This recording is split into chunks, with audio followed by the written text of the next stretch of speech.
Alrighty, testing. 1, 2, 3, 4. Is this thing on? Ladies and gentlemen, can you all see me? Most importantly, ladies and gentlemen, can you all hear me? What's going on, people? What's up? What's happening? How y'all doing? How the heck are y'all doing? How's everything, y'all?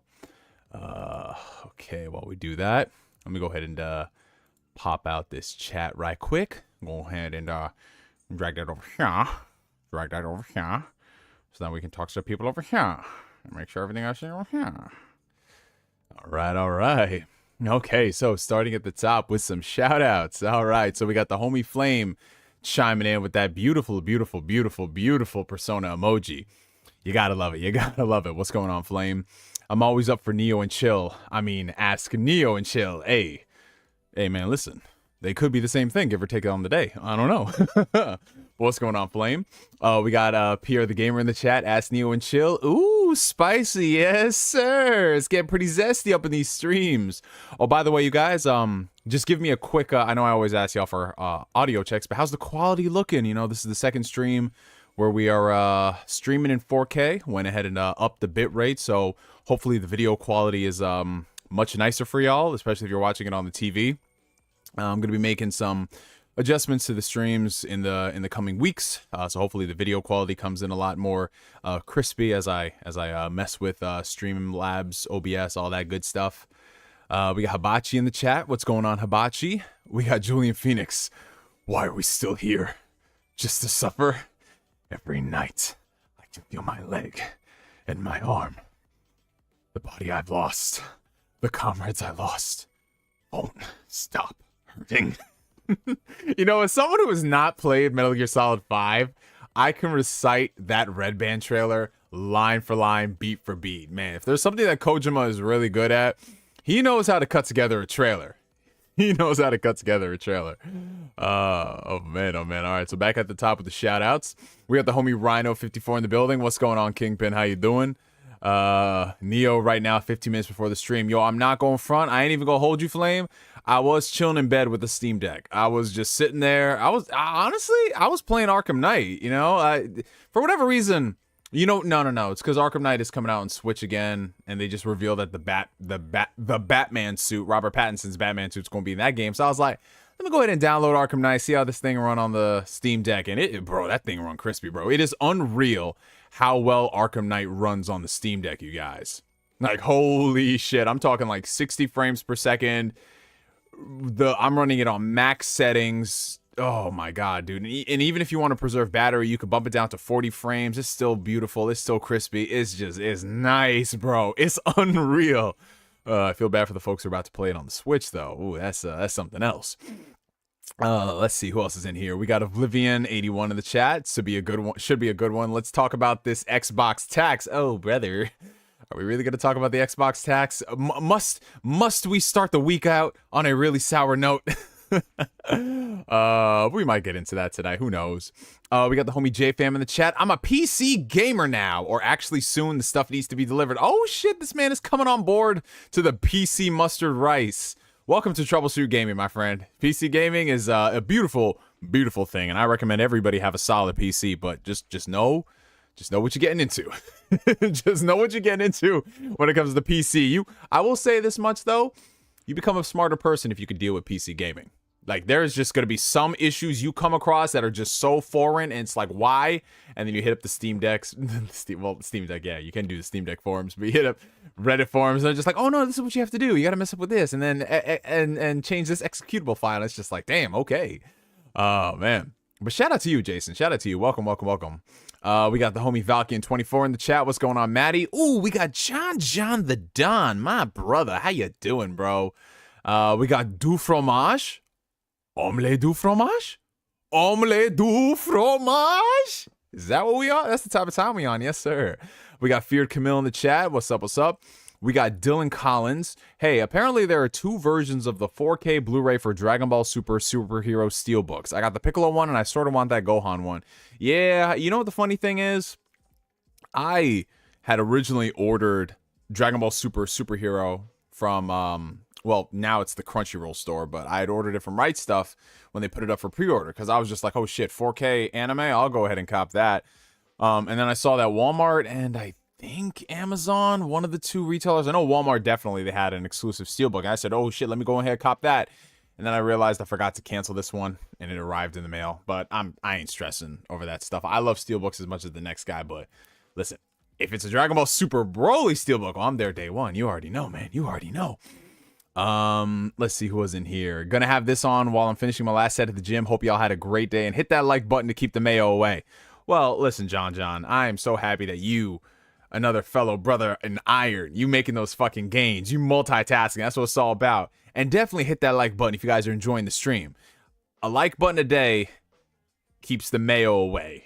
If you're an Ask Neo viewer, me, myself, and I, just give me all the Chipotle mayo. Give me all the Chipotle mayo, man. That's what I'm about. We got Artsy Avanti. We got Exploit. Gentlemen, what's going on? Oh, shit. We got Chris Forth in the building. What's up, my brother? How you doing? We got Don the Otaku. I'm doing Dragon's Dogma 2 good. Yes, sir. Dragon's Dogma 2. We just got a release date announcement. Oh, man, that game is looking beautiful. That game is looking so good. February 20, what is it? February 24th? It's fucking insane, man. We got, dude, the first 3 months of next year are just RPG heaven, man. We got Like a Dragon Infinite Wealth coming out in January. We got Persona 5 Reload. Yeah, they're going to remake it again for the 88th time. We got Persona 3 Reload coming out, I believe, the first week of February. And then we got potential game of the year, Final Fantasy VII Rebirth a few weeks later. And then Dragon's like, dude, it's looking fucking beautiful, man. It's a great time to be an RPG fan. Like this year, Western RPGs are killing it. Next year, JRPG is gonna be killing it out the gate. I mean, dude, it's just fucking. Well, actually, you know what? This year we had a lot of good JRPGs too. We had the Star Ocean remake. We had Octopath Traveler 2. We had Xenoblade Chronicles 3, Future Redeemed. Like, it's just, bro, it's a good fucking time to be a gamer, man. Like, come on, bro. There's always something. There's always something. Oh god, we already talked about food in the chat. That's what I'm talking about. Let's see who else is in here. Bro's taking his sweet time having that sweet mayo. I actually wasn't having some mayo. I was getting myself some water and, you know, making sure everything was good to go for the stream so I don't have to interrupt it for y'all's sake. But you know what? I'm used to the pain and the suffering, man. You know, yeah, Sonic fans, they know what I'm talking about. Who else is in here? We got Kamen Rider 64. What's up, my brother? We got Good Life J. Kory Gryffindor. What's up? What's up? What's up? What was all the mayo comments tonight? This is like a new record. Jesus. Oh yeah, Kory is definitely the #1 mayo fan of the chat. That's right, Chris Forth. That's right. You talk to him. Talk to these niggas. Ooh, we got a $2 super chat coming in from Don the Otaku. Neo uses mayo as lotion. That's why he's late. Hey man, listen, when you no, it's not. Listen, it might be Ask Neo and chill, but it's still too early in the evening to get into those topics. But shout out to you, Don Otaku, for the super chat. I appreciate you, my brother. We got a $1.99 super chat coming in from the homie Long Live Kevin Samuels. Yes, sir. What are your thoughts on The Boys Mexico spinoff? I'm of two mindsets on this. Number one, I think that's very interesting that we're doing different locales for The Boys, like different locations, different countries, different continents even. I think that's very cool, especially if you get involved with the individual filmmakers in those territories and their storytelling styles. I think it'll be really interesting, an interesting approach to The Boys, especially for a comic book series. I think that's awesome. On the other hand, I really hope that the quality is maintained across the board with these spin-offs, because one of the things that's so special about The Boys is that The Boys is just one product, right? You don't really need to catch up on anything else to know what's happening in The Boys storyline. You just watch it season to season. But then, of course, we've had Gen V come out, which I have not seen yet. It's on my list. I'm working my way through some other TV shows, but I've heard phenomenal things about Gen V, so that's good. So if the quality is kept across the board, they can do as many spin-offs as they want. My biggest fear is part of the problems that's happening with the MCU now is that there's just so much of the story that is told across various products, whether they be TV shows or movies, and the quality just isn't consistent. And that's the one thing I'd hate. I'd hate to watch a show where the majority of the time that you're spent viewing it is just kind of whatever, and you're just hoping and praying that they have some type of story relevance to get you excited for the next installment. And I don't think that's a way we need to go ahead and approach The Boys. We don't need to do that because The Boys stands on its own. If you start doing these overarching storylines across multiple spin-off projects and then the quality is degraded because you have to keep up with all of them, that's the last thing that I want. So I think that the supplemental material should be done in a way that it fleshes out the world and the lore. Think of, and I love bringing this up, but think of The Witcher 3. You know how The Witcher 3 has its main storyline, and the storyline is great, but then it has its side quests, and the side quests are fucking phenomenal on the level of the main quests a lot of the time. But you don't need to play the side quests to really appreciate the main storyline. You could take like a strand of something that happens in the main storyline, make it its own spin-off TV show, and then grow from there. And that's what the story could be. You could have references to some of the stuff that happens in the world, but provided it's its own self-contained story that stands on its own, I like that. And I think that if Amazon Prime approaches it in that way, The Boys is going to go down as like the new template of how you handle these shared cinematic universes where everything stands on its own, but at the same time, they can all work together congruently. Kind of what Marvel used to have going on with Phase 2 and Phase 3. But yeah, once I watch Gen V and once I see what they're doing with this Boys Mexico spinoff, I'll get excited. But I think if they're doing these spinoffs and they're going to different locations, get involved with the filmmaking talent. Give us different, interesting, unique visions and styles and approaches that aren't just the same mold. I think that'd be awesome. Let's see who else is in here. We've got NKDN in the chat. What's up, my man? We got the Real Mist 4305. We got Bella Donna. Bella, what's up, sis? How you doing? Gene Joseph, what's good, chat? The PS5 came in. Where are the games? Yo, the games, man. Listen, they there. You know, you've got The Last of Us Part 1. You've got Ghost of Tsushima Director's Cut. You've got soon to be announced Horizon Zero Dawn remakes. So the PS4 games are coming, bro. Coming. Nah, but on some real shit though, like Spider-Man 2, Returnal, Ratchet and Clank, C5. I'm gonna keep it a stack, bro. I'm gonna keep it a stack. Thus far in the generation, the current gen offerings from Xbox and PlayStation are not the greatest. They're serviceable. They're fine, but they're not like blow your socks off. And I just put on a new pair of socks, and none of the games I said blew them off. So that just goes to show you, man. But I will say this though, the PlayStation 5 and the Xbox Series consoles are very good PlayStation 4 and Xbox One machines. So if you wanted to play all those games and they have like patches and better performance and all that stuff, and you know, it's just fucking amazing, man. But if we talk about current gen exclusives, I just you'll find enjoyment, but don't rush into that expecting to get an Uncharted 4 or a Halo 3 or, you know, like those type of games yet. Oh man. We have a $4.99 super chat coming in from Good Life J.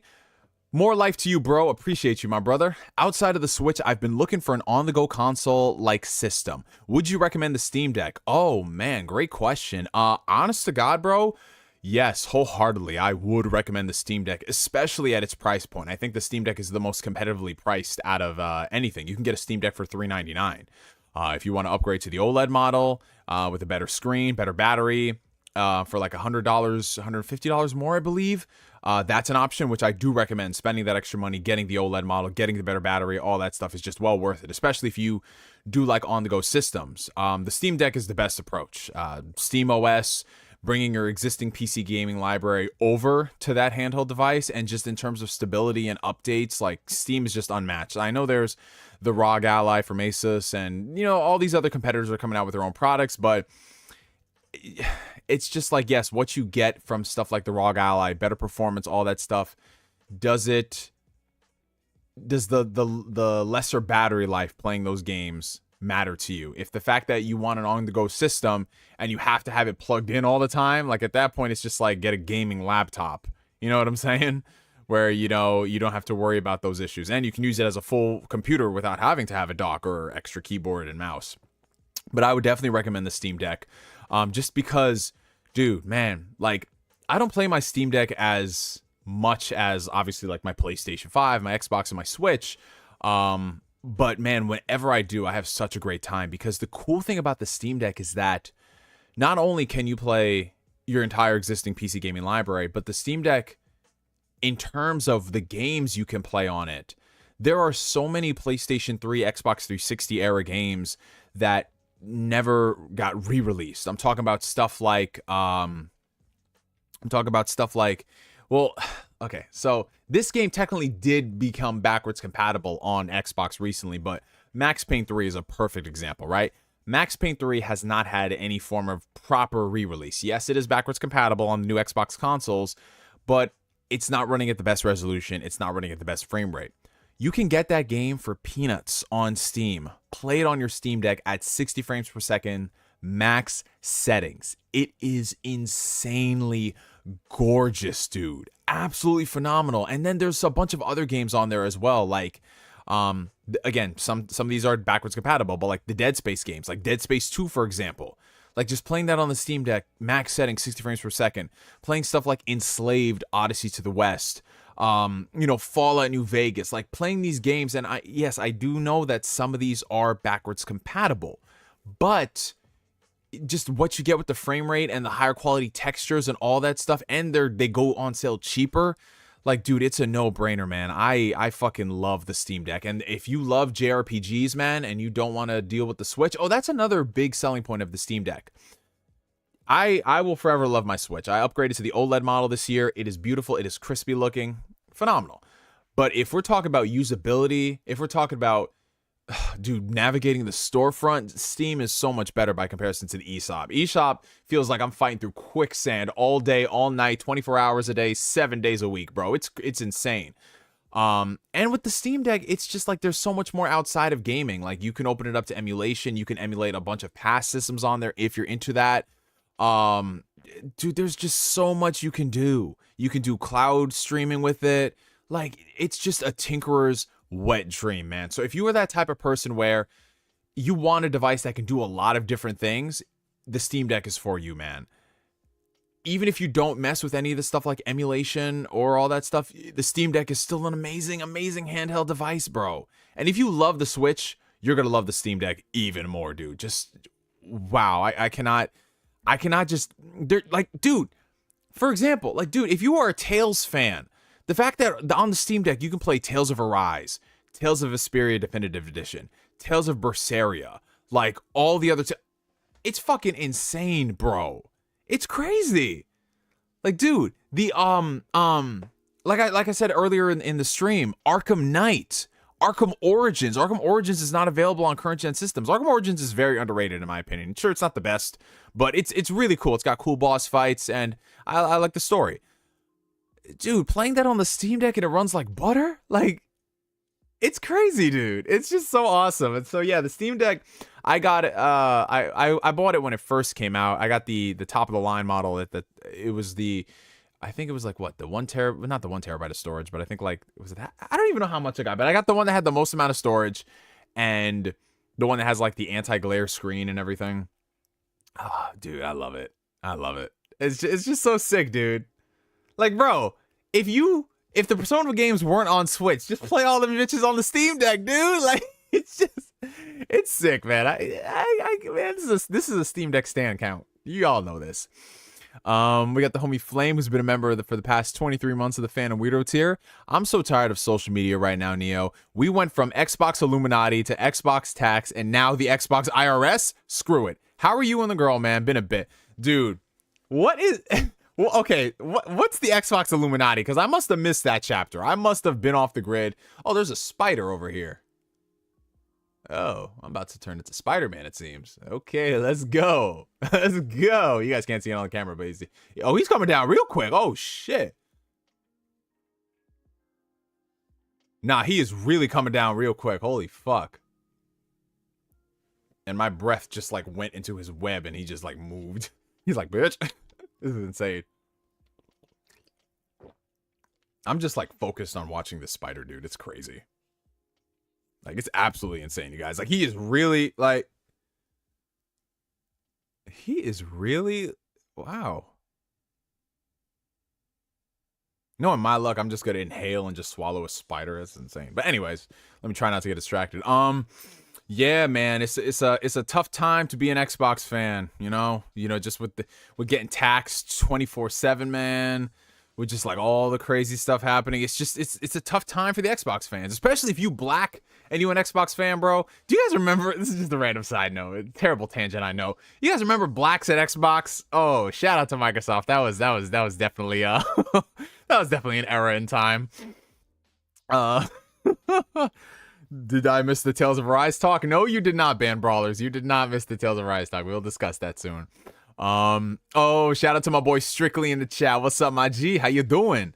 We got Lagoffs in the chat. Get the Rog Ally. He's talking to Good Life J.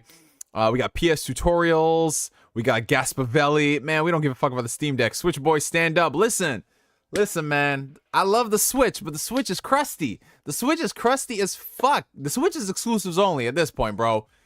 Exclusives only. Everything else is on that Steam Deck, bro. And I know I'm going to get someone coming in here and saying stuff like, yeah, no, Jason, I didn't. I did not, bro. I did not. Jason, I'm going to see if I can take a photo of this spider. Where did it go? Where did it go? But no, Jason. No, Jason. No, but they're like legitimately the spider, it just disappeared. Oh boy. Man, listen, if I pass out throughout the course of the stream, you guys know what happened. We have a $1.99 super chat coming in from Good Life J. What are your thoughts on the Arkham trilogy hitting the Nintendo Switch? Yes, the Spider Arc. Yes, the Neo Spider Arc. Let's go. Y'all just got your first exclusive glimpse at the brand new DLC for Spider-Man 2. Man, but yeah, the Batman Arkham trilogy come to the Switch. I mean, listen, I remember hearing rumors of that shit like a long ass time ago. I think it was Dr. Trey. He found like like I think an employee's LinkedIn a couple of years ago talking about the Arkham games coming to the Switch, but it was a long ass time ago. I think it was during COVID. So they might have been sitting on it for a while. I'm not sure, but yeah, you know, it's great. You know what I'm saying? Like the fact that more people are good, if you haven't already played the Arkham series, more people can play it on the Switch and you can play it portably. Now, I'm not entirely sure. I don't think all the games are on a cartridge though. Didn't they say, I think one or two of them are, or one of them are, and you got to download the other two? I know it's not the most convenient solution if you're a Switch owner, unfortunately. But yeah, you know, if you don't have a Steam Deck, if you don't have a Steam Deck and you want to pay full price for the Arkham games and get less settings, like I said, this is a Steam Deck stand account. Yeah, but listen, shout out to the Arkham trilogy. You know, 2.5 out of those games are really good. Arkham Knight was a solid game. To this day, it's still gorgeous. Such a beautiful looking game. I just wasn't a fan of some of the Batmobile missions and the Riddler, all that stuff. Yeah, and the story wasn't as good as the previous entries. This is a character you have never experienced in a Batman. All right, Rocksteady. All right, brother, you got it. Yeah, dude. Avanti, that's a fact. Arkham Knight is one of the most beautiful games out now, playable, and it's so criminal that it does not have a current gen patch. I think it's probably for technical reasons, but dude, that game leagues better visually in terms of what it has going on in the world by comparison to Gotham Knights and Suicide Squad Kill the Justice League. Now, let me not say too much about Suicide Squad Kill the Justice League, because Don Otaku will come into this chat and kill the chat, because that's his #1 most anticipated game of next year. That man, when he saw that first trailer, he was like, yes, G-ass games, let's go. But yeah, nah, it's beautiful. Like, I implore you, if you have Arkham Knight on PC, it's been patched for years. It's an insanely gorgeous game. The details, the rain, all that stuff, man, it's great.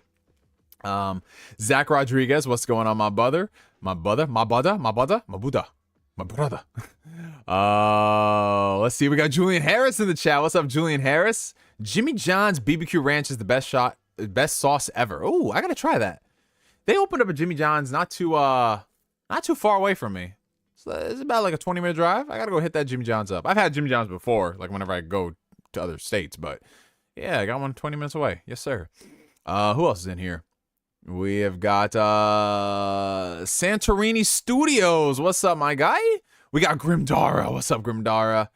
We got Playboy Kenson. We got Andre B. Venom. We got Reed94.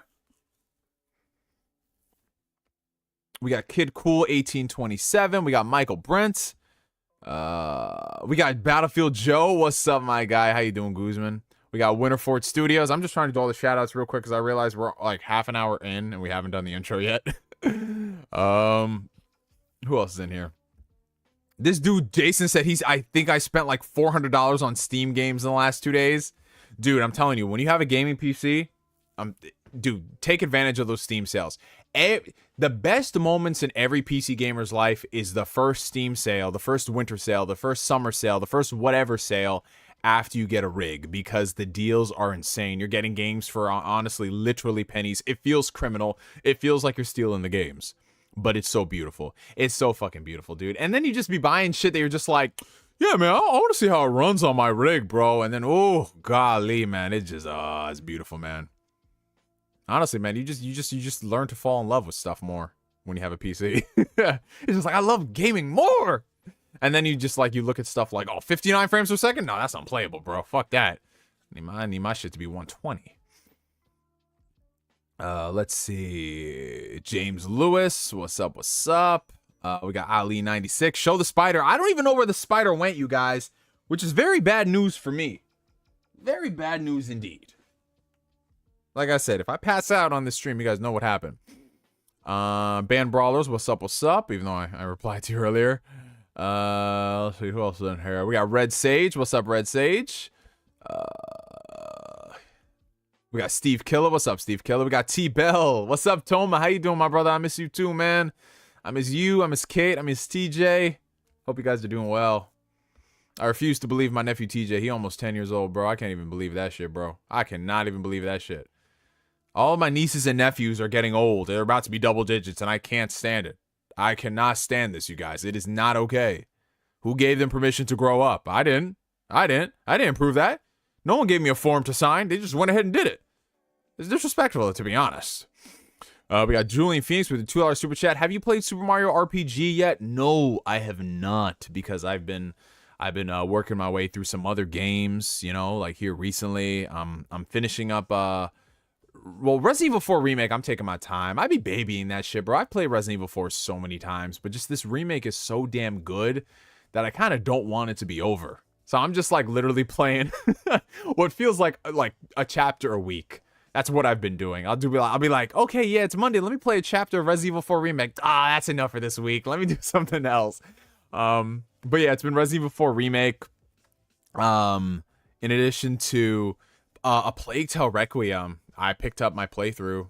I picked it back up from last year, and that game is just fucking... That game is cinema, bro. I'm closing in on the end, and I don't like it. I don't like how that game is almost over. I mean, I like it in the sense that it's a nice, quick game to run through, but man, that story is heavy. So I'll probably have that done in a week. And then also, listen, man. You know me, man. Xenoblade Chronicles 3... You know what the funny thing is about Xenoblade Chronicles 3? So I beat the game last year, right? I didn't really talk much about it for whatever reason. I don't know why. But I didn't do a lot of the hero quests in the game, which is so strange to me because it's just like, why wouldn't I want to unlock some of those other classes? You know? So I've just been, before I dive into Future Redeemed, I've just been going ahead in the world and I've just been taking care of all those random hero classes I didn't do. Just cuz, bro. I'm just like, oh, this is cool. And some of them have like a nice story element attached to it. But man, it kind of makes me feel bad now because some of the classes I unlocked are so fucking sick. Like Full Metal Jaguar. Oh god, that thing is so fucking fire, bro. And then because I bought the DLC, there are some other heroes I have to recruit as well. So I'm just going ahead and doing all that stuff. I'm just doing random things like the whole challenge circuit thing they got, where you can select a character and then you run through the gauntlet. Like that's a lot of fun. That adds some fun replayability to it. And then I'm gonna dive into Future Redeemed probably in like the next, like 2 weeks or so. After I finish up Plague Tale, I'm going to dive into it. And then I'll work my way back through some of the other games like Octopath Traveler 2. And eventually I'll pick up Mario Wonder and Mario RPG. There's so much good stuff, man. So much good stuff. Man, if you're a single player fan especially, dude, so much good shit. Okay. Ghost Fixter. What's up, Ghost Fixter? Who else is in here? Okay, I want to catch up real quick before we just do this intro. Ghost Fixer, and I think that is D'Angelo. What's up, D'Angelo? I'll get to your question momentarily. Okay, we've done everybody's shout out right now, so let's go ahead and get this intro out of the way. Ladies and gentlemen, boys and girls of all ages, races, and ethnicities alike, welcome back to the channel. If you're tuning in for the very first time, this is Ask Neo. Ask Neo is my Q&A series where you guys ask questions and I answer them to the best of my ability. Now, normally Tuesday evenings for the past 2 weeks or so have been reserved for our weekly news roundup Q&A. Well, not necessarily Q&A, but weekly news podcast thing that we got going on called Man Listen. But considering that it was pretty sparse on news this past week, I decided, let me not force any type of discussions. I don't want to get on here and just report about random stuff like, oh, Xbox sales in this territory are down 52%. What does that mean for the industry? Because that's never been my shtick. I've never been here to just talk about stuff I don't want to talk about. I genuinely want to get on here and talk about stuff that I find interesting and fascinating, or I think I can add something to the dialogue. So I decided, hey, let's not do that. Let's do Ask Neo this week, right? You know, a nice little return to form. So because it is Ask Neo, there is no real flow, no rhyme or reason to anything and how we approach it. There's no structure whatsoever. It's just us chatting, having a ball, having fun, really, catching up, talking about the stuff we've been doing over the past week, you know, talking about questions, whether it's what games you're playing, what shows you've been watching, you know, how are things in life, you know, like just a whole bunch of stuff. Like we keep it very, very chill over here. Before we get further into the stream, a couple of housekeeping tidbits. Down below in the video description, you guys will find a couple of links of interest to all my social media outlets, from my Twitter page, NeoGameSpark, to my Instagram page, Phantom NGS, our Discord community, the Phantom Weirdos, where we're actually going to be doing some interesting things in the coming weeks. So first things first, we're going to be doing our very first, I guess you could say, live call-in discussion. I haven't set a particular date for it, but it is going to be happening in the next 2 weeks, where a homie and I, someone who's in the chat right now, I mean, I haven't seen him comment in a while, so he might be AFK, I'm not sure. But me and the homie Don Otaku are going to be discussing Scott Pilgrim Takes Off, which is the latest adaptation from the Scott Pilgrim comic series. It just hit Netflix as an animated series. And the homie Don Otaku, he's got a lot of choice words to say. So I think that'll be really cool, something that we do. You know, like let's say, for example, if it's like a really slow news week or there's not much to discuss, or maybe we just have like it be its own separate stream where I get involved with you guys in the community, where I bring people on and we can talk about stuff. I mean, who knows, maybe in the next like 10 years or so, when I finish Octopath Traveler 2, I'll bring Flame on, because, you know, Flame, even though Flame is who he is as a person in this chat, he is actually a really respected and reputable writer over at lordsofgaming.net. So I think it'll be really cool to have him on here to talk about all that stuff when he's not pimping out Warframe, because, you know, he's got to do that shameless plug. That's what he does. Yeah, so we're gonna be doing some interesting things here on the channel to really get involved here with the community more than just doing the Ask Neo streams and the podcast show. And I think it'll be very interesting, you know what I'm saying? Like, just to give people a platform to talk about stuff, and then you get different opinions, and, you know, we just see things differently. Like, I think that's like a fascinating thing for us to do. Also, before the end of the year, I do want to host another community game night, because the last one went over really well. It was a lot of fun.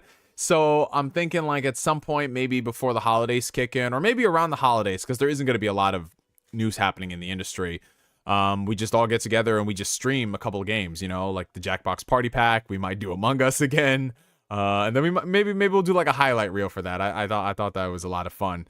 OnlyFans, we might do that. Steel Rain, shout out to the homie Steel Rain for that recommendation. We might go ahead and do that as well. Who knows?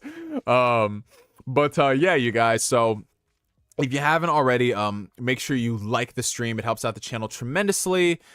Share the video out. I did link it over on Twitter, and give your boy a follow on Twitter. We just surpassed 10,000 followers on Twitter, which is fucking incredible. Thank you guys so much for just dealing with me and all my takes, whether they be lukewarm to super spicy hot, and dabbling with some Chipotle mayo takes here and there, because you guys love that too. Watch party for the Game Awards. I mean, honestly, bro, because the thing is, like, Thursday evenings, I work at my second job, so I I don't know if I really want to take off to watch the Game Awards, especially if it's kind of mid, you know what I'm saying? Because, you know, every now and then it's like sometimes they're fun, but then other times it's just like whatever. Like 2020 when I streamed that one, that was cool. I didn't stream 2021. 2022, that was hilarious. So I'm debating on whether or not I should take off for that day. We'll see what happens. We'll see. But regardless of that, I will definitely keep you guys posted on what happens. Either way, there's going to be a lot of news to discuss on the following show. Do it for Bill Clinton. That is a wild caption. Yeah. My Orthodox Reformed rabbi. Okay, but yeah, and the last thing is, thank you so much to all the channel members who have been subbing here to the channel recently. One of the perks that you do get as a channel member is that you get these really awesome badges and emotes. We got a lot of mods and channel members in the chat right now, so go ahead and spam your favorite one down below so people can see some of the stuff we got working. And then Jason and I behind the scenes have been talking about like different things that we want to incorporate. Like he already has one image right there of just, I don't even know where Jason be finding these images, bro, because these are like random ass Neo streams like 4 or 5 years ago, and he just has these random images. I'm like, what? But I think it's really funny. So yeah. Anyways, yeah, and super chats, great way to support the channel. Have your question answered with priority, like we have right here from the homie Artsy Avanti with the $2 super chat. He asks, what's your favorite job in Final Fantasy 14 or Final Fantasy in general? Honestly, bro, I mean, this goes far beyond just Final Fantasy, but in a lot of RPGs, I really like being some type of spellcaster, some type of a mage, particularly a black mage. I like doing that. In Final Fantasy 14, the main class... So in 14, I played... Oh, man, when I did play, this was a couple years ago, but in 14, I played... Obviously, like, Dragoon was my first class, maxed that out. Then I switched into the Rogue. I really liked using the Rogue. And then... Yeah... Man, there was some other stuff that I was leveling up, but then it's just been so long that I don't remember if I was leveling up because I enjoyed it or I was leveling up to unlock something else. But I really liked using, I like using spellcasters in general. It's cool.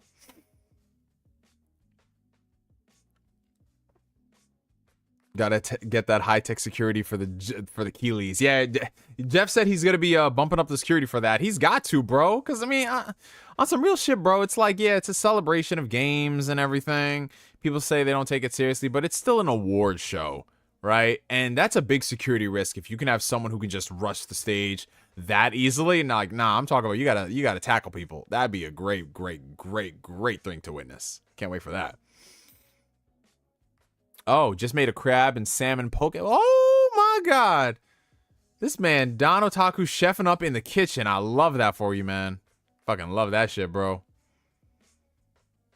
Some unfunny dude copied the Game Awards dude in the Summer Game Fest. Yeah, that was the guy who was talking about GTA 6, right? Yeah, that shit was lame as fuck, bro. Like, if you're gonna do something like that, like, the Game Awards kid, Bill Clinton, that kid, it's so funny how we call him Bill Clinton.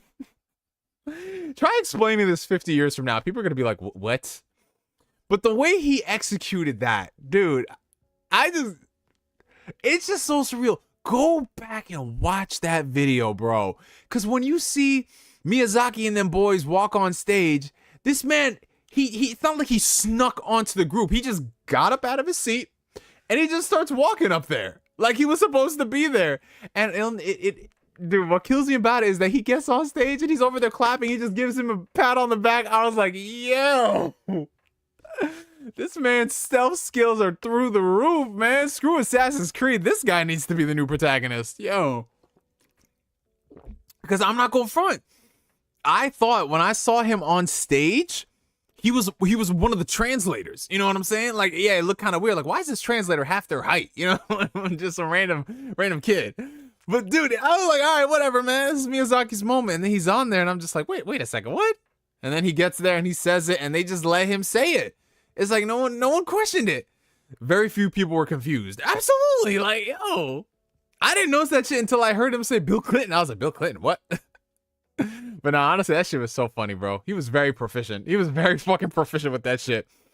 He made it look like he was on the team. He really did, bro. He really did. Apparently that GTA 6 guy from Summer Games Fest has been doing that shit for a while. See, that's lame as fuck, bro. That's how you know he's just trying to get his clout. Not saying that the Bill Clinton kid wasn't trying to, but at the same time, when he did it, it was funny. When this GTA 6 dude does it and he does it repeatedly, that's not funny, bro. It's like one of those what are they, like the kick streamers in Japan who just be going and harassing folk and they be getting knocked the fuck out. Like, yeah, that's what we need to start normalizing. He could have said something way worse. He definitely could have, bro. Honestly, it'd be so funny if Rockstar makes a reference to that in like the next GTA game. I don't know how they would, but that'd be hilarious. The Bill Clinton kid has 1 million followers. What does he even talk about?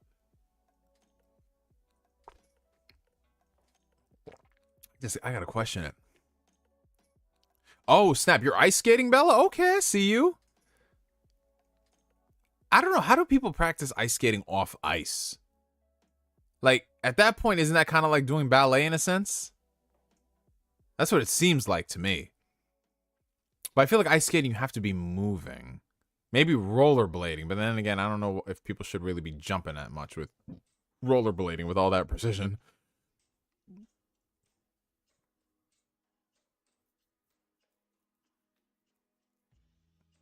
That's his actual accent? Jesus.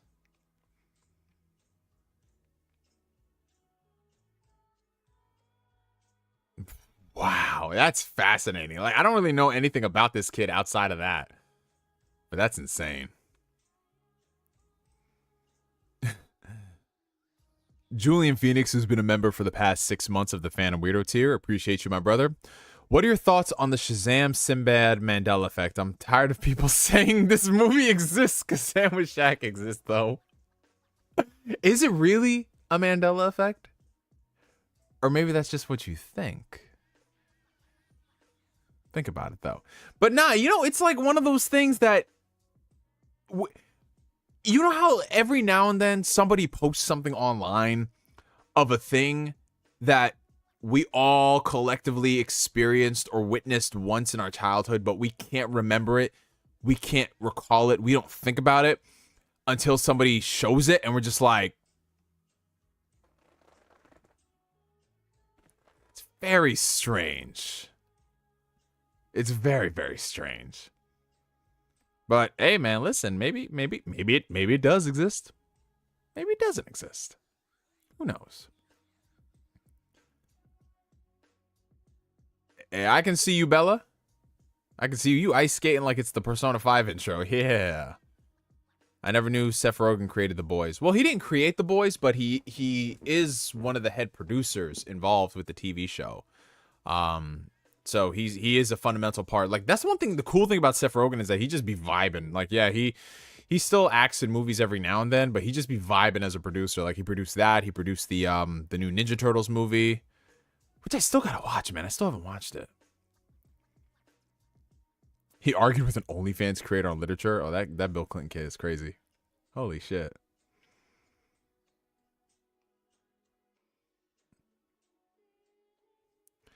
Josh Darnett says, Yo, Neo, I gotta ask, what's the artwork in your thumbnail from? Is it from one of the Tales of games? Yes, it is. It's one of the key pieces of art from the latest Tales game, Tales of Arise, which your boy Neo finished a few weeks ago. He escaped all of the allegations, and there's nothing else you guys can use against me as far as that game is concerned. The worst you can say is that I eat mayo. That's it. No mas. But, yeah, for my homie who, Band Brawlers. Band Brawlers, you in? Band Brawlers, are you here? Are you watching? You might be gone. I'm not sure. Hey, J-World, what's up, my brother? How you doing? Ask Neo, who will never see the gates of heaven? David Zaslav, Bob Iger, a lot of these executives, a lot of politicians in general. Have you seen Napoleon yet? I have not. I have not seen Napoleon yet. I haven't been to the movies. I haven't been to the movies in, it's just like my longest streak of not being into the movies since like 2016. But I'm going to the movies tomorrow to watch Godzilla Minus. I cannot wait for that, you guys. I got my tickets for Dolby Cinema, the early access fan event. So 5 p.m. I'm going to be sitting in that AMC theater with a big tub of popcorn, popped kernels. And my AMC just now opened up their bar which I know it's like, yeah, all y'all's AMCs had bars for the longest time, but mine has a bar now, so I can go ahead and get drinks. But you know what? One of my homies, right? One of my besties, my boy, J-Fam. I think I showed this on stream, but he got me, for my birthday, a flask with Joker from Persona 5 on it. I think I might have to go ahead and just like put a little sippy in that and just go a little lit to that Godzilla movie, man. I might say I won't have some nice Japanese whiskey when I watch Godzilla Minus One. Just say I won't. I might do it. Yes, sir. You watching it tomorrow too? That's what I'm talking about. This man said he can't stand popcorn. Wow. You are un-American. Get out of here. Regal is better than AMC. Well, yes, most of my Regal theaters are better than my AMC theaters. That is a fact. But Regal theaters don't got Dolby Cinema. I'll say that much. $4.99 super chat coming in from Battlefield Joe. Do you think Aquaman 2 will have an even worse box office compared to the Marvels and the Flash? Honestly, bro, I think, oh Jesus, man. If the movie itself is actually decent and good, I feel like it'll do better than both of them. Will it go past 500 million? I'm not sure. It's got to be one of those movies where it's... So here's the problem with the Flash, the Marvels, and a lot of the movies this year that have been bombing, right? A lot of these movies, despite what people online will lead you out to believe, saying that, oh, it's decent, it's fine. Decent and fine aren't enough to get people to come back to watch these movies. Because a lot of these movies live or die, as weird as it sounds, based off of word of mouth. Yes, in the era of 2023, big tentpole blockbusters featuring superheroes can now live or die based off of word of mouth. And if the best thing somebody could say when they walk out of a movie like The Flash or The Marvels is, it wasn't the worst thing in the world, that's not a ringing endorsement, especially with how expensive things have gotten and with how a lot of these movies are just going to be on streaming in a few months. So with Aquaman, I just need that movie to be really fun. I don't need it to connect to a universe that doesn't exist anymore. I need it to be fun. I need it to be great and have shit that will make me be like stuff that would stay with me. Like, that was fucking cool to see. Nothing in The Flash was fucking cool to see. It was honestly horrific. It was ghoulish at times, what I was watching on screen. And the Marvels, no one is coming out of that movie quoting it. No one is coming out of there talking about some great shit. Like, can we be real? Listen, can we be real about life for a second and just stop capping for mediocre shit? Like, come on now. No one is coming out here quoting the Marvels. No one is coming out here. Well, that's a lie. I will quote the Flash trailer because it did have a hard ass line from Batflick. What did he say? He said, here we go. I got against the character. He said, these scars we have. Oof, these scars we have, bro. They make us who we are. I'm not about to go back and fix them. Don't let your tragedy define you. And he said, there's nothing broken about you, Barry. I was like, yo, Batfleck had the quotables, bro. But that's it, man. I don't care about anything else happening in that movie. We can't be capping for the mediocre shit. We got to cap for the good shit. And even then, if it's good, we don't got to be capping for it. But, dude, I just, like, honestly, the reason why these movies are bombing is because folks are not telling their friends to go see the movies. What they're saying is that it was okay, yeah, whatever, save your money. Like, let's stop it. Let's stop the fucking capping. Let's stop the fucking capping. The era of capping is over. Man. I'm tired of this shit, bro. I'm tired of this shit, bro. Kermit the Frog, Royal Blue, Otaku Underground, Metroid Fusion, Andrew Wilson. What's up, you guys? How y'all doing? Cold, how you doing? Okay, let me go ahead and, okay. But yeah, honestly, I'm looking forward to Aquaman 2. I am, because the first one, the writing is not great whatsoever, but it was beautiful to watch. And the fight scenes, it was, you know what it was? It was like, they had some weird superhero shit in it. Like, weird shit. There's a giant fucking, like, octopus playing the drums. He's playing the fucking drums. That's some weird shit. And it was just some cool shit, man. It was some cool shit.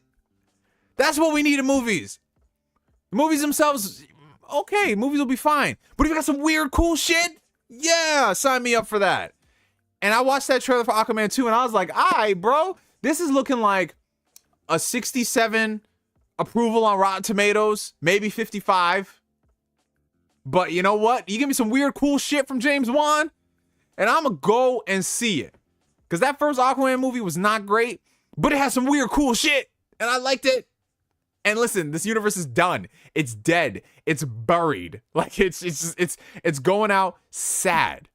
But man, it'll look beautiful going out sad. Oh man. And the less Amber Heard, the better. Okay. So, if you guys are enjoying the stream, make sure you hit that like button. Helps out the channel tremendously.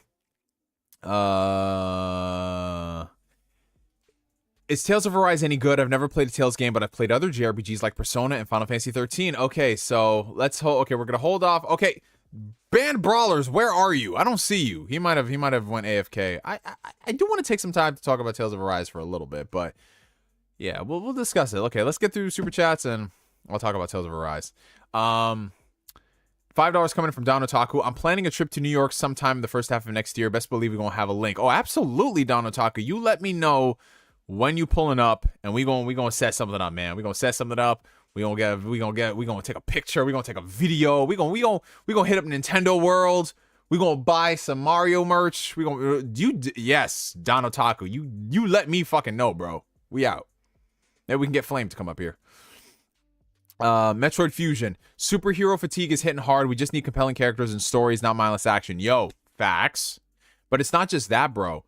Aman Vellani, who plays Miss Marvel, she said the exact same thing. It's not about reaching endgame level hype. It's about making us care for the characters. That's why we cared about Avengers Infinity War and Endgame. Because we love the characters so much. And we love their journeys and their adventures. I don't give two shits about most of these people that they introduced. I think some of them have potential. But, like, bro, Shang-Chi came out 2 years ago? And we don't know when that dude is showing up next? You know what I'm saying? Like, Shang-Chi, out of all the new projects they introduced, was universally loved. And we don't know what's happening next. Everything is just multiverse saga. And it's like, nah. Mm-mm. And that's the problem. You just push all this multiverse shit and all that stuff back. And just give me the good shit with the stories and the characters. I don't plan this, but every single stream it ends up talking about man, I'm really in my MCU hater arc. It is what it is. It is what it is. But Guardians of the Galaxy Volume 3 is still my favorite superhero movie this year.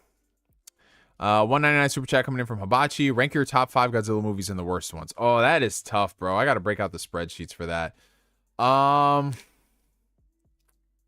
Honestly, I'm going to save that for the next stream because there's a lot of bad Godzilla movies that I just blocked out of my mind. But in terms of like, yeah, no, honestly, I think after I see Minus, we'll go ahead and we'll do like a proper breakdown. We'll definitely do that next week. Because there's a lot, dude. Like, I just randomly rewatched Final Wars last year just for the hell of it. And I was just like, this shit is fucking lit, bro.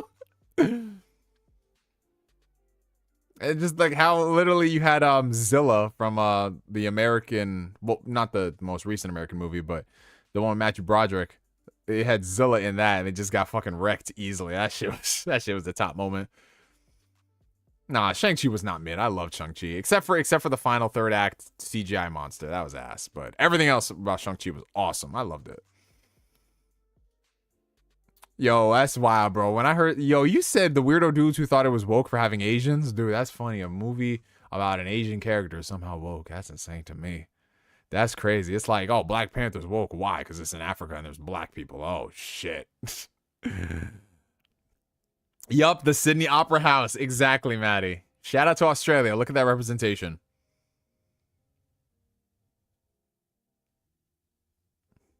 Nah, but honestly, bro, it's still kind of crazy how we're getting another Godzilla versus Kong movie, and it's been under the radar for the longest time. Isn't that so wild? Like, that movie came out, it was a big hit during the pandemic, and they're like, yeah, we got a sequel coming. Everyone's like, all right. And it's just so low key, it's so quiet, and they're like, trailer coming soon. What? You know? Like, ain't no one really checking for that. But that's honestly the exciting part about it. I want to see what they got cooking, bro. Will we see Godzuki in the sequel? Will we see Kong Jr.?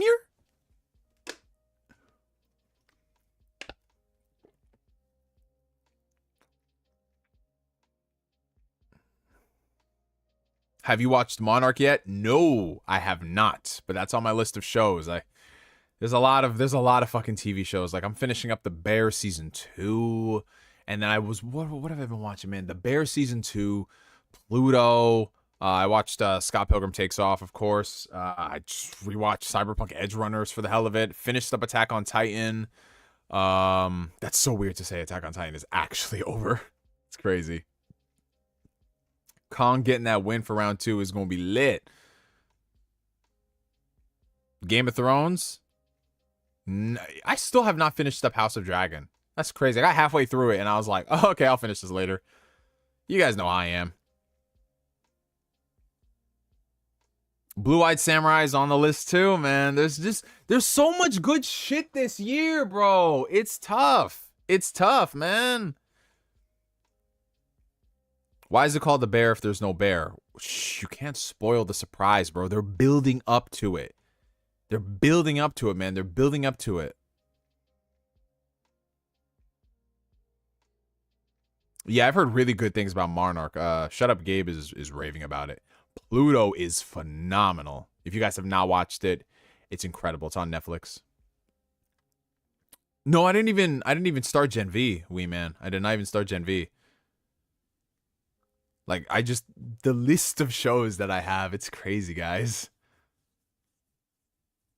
How do the Eternals fit into the grand scheme of things? Okay, let me just break this down for you. Stop asking questions. Just get excited for the next thing. Just stop it. Like, at this point, you know, because you hear some people say, well, you know, it's about feeding stuff for the cosmic side and everything. I'm just like, I don't care about seeding, bro. I just give me the shit that I care about now. Neo not finishing things. What else is new? Of course, that's the first comment you leave, Jay Ransom. Of course. Well, Spider-Man 2, I finished up quick. Well, that's a Spider-Man thing, so of course.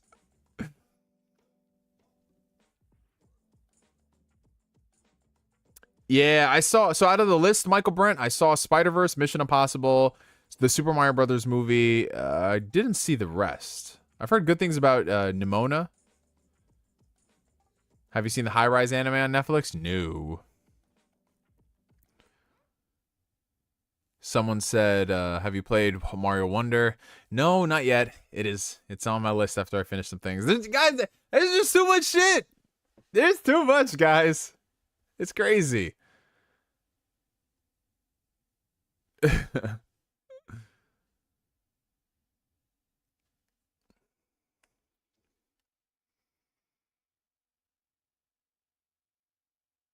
Have you finished Oshinoko? If I finished it, I would let you know, Flame. I watched a few episodes though. It's good.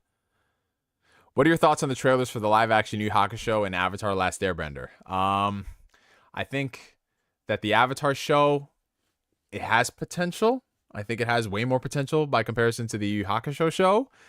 But I'm not holding my breath. I'm gonna wait for the first couple episodes, and see what it's all about. Because that's how it was with One Piece. I did not like the trailers for the One Piece live action, and then I watched, and I was like, this is not bad. This is decent. And then I got further in the show, and I was like, okay, yeah, I can vibe with this.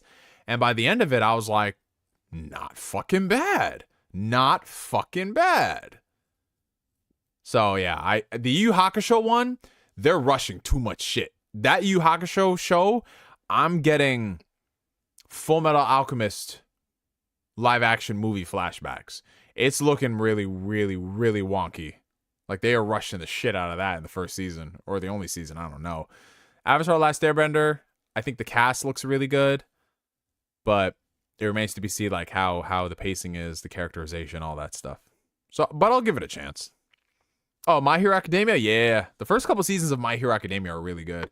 I fell off after, I think, like, the 4th season. just didn't hold me as much. Dude, that FMA live action movie series was god awful, bro. I was at work and I was watching that, and I was like, what did they fucking do, bro? Bro, it looked like they shot it in my backyard. That's how bad it looked, bro. The wigs were awful. The VFX were awful. Like, listen, there's just some shit, I'm gonna be honest. There's just some shit that you need to leave to Hollywood, as weird as that sounds.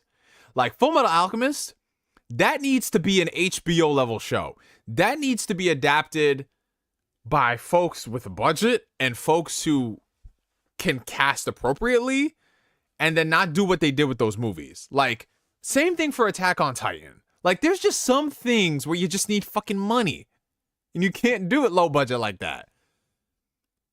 Like, there's some things you can do low budget and it's fine. You can do Death Note. You could do psychological series like Monster. You could do some of those things. But when you start getting into that other stuff, it's just like, nah, fam. Marcus Doyle Terrell has been a member for the past 40 months of the Phantom Weirdo tier. Appreciate you, my brother.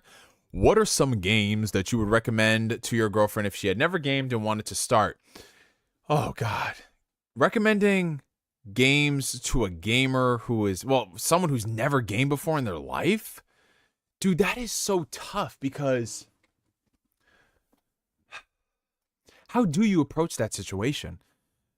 Because every single person is different. Like, if there's one thing that I've learned from being on Twitter a lot over the past couple of years, is that there is a gamer born every day, and there are just some games that just pull them in for whatever reason, and they just play it.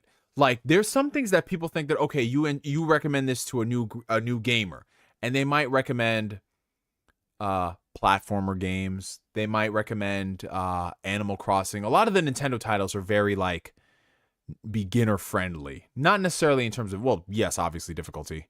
Unless you're playing something hardcore like Fire Emblem or Xenoblade. But they're just, like, very, like, I know a lot of, outside of like Call of Duty, FIFA, Madden, I know a lot of people who own Nintendo products who maybe play 1 or 2 games and that's it. More than any other franchise. It's either Call of Duty, Madden, FIFA, 2K, and then Nintendo. And at the same time, Nintendo has like some of the highest attach rate for their games. It's awesome, the power of Nintendo. But I think what it comes down to is you really have to get to know the person, see what they find interesting. And then from there, you can pick and choose and go based off of that. So for some people, it could be like, I see someone in the comments saying, it could be Kirby, it could be a Mario game, it could be something quirky, it could be something interesting like Inside, or it might be a Telltale game.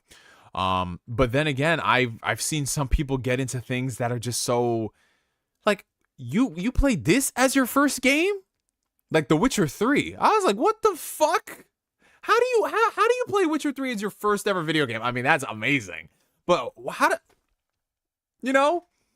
So you just never know what it's all about. I will say if that person is your significant other, your girlfriend, your boyfriend, whatever, I think maybe co-op games could be a nice place to start, because then it's very, well, depending on the game, it could be low pressure and they could just dive into it with no issues whatsoever. I think something like It Takes Two is a fun co-op game to play with your significant other. And then from there, playing just like random stuff, like whatever tickles their fancy. Because if they really are invested in gaming, they'll learn the controls. They might have to play on easy mode.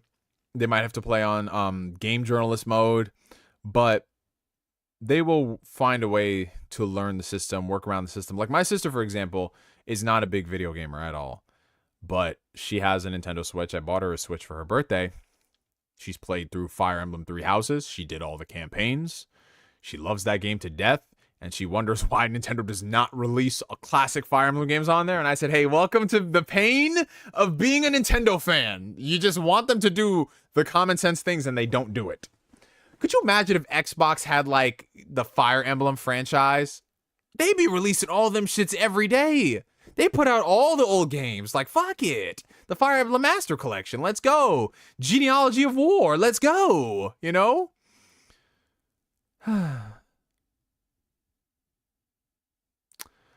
But she plays Fire Emblem. She loves Fire Emblem. She played Animal Crossing for a bit. But at the same time, Legend of Zelda Breath of the Wild was too overwhelming for her. She was just like, there's just too much freedom. And I was like, damn, really? Holy shit. But then there's some people who just love that. So it's really interesting how that works.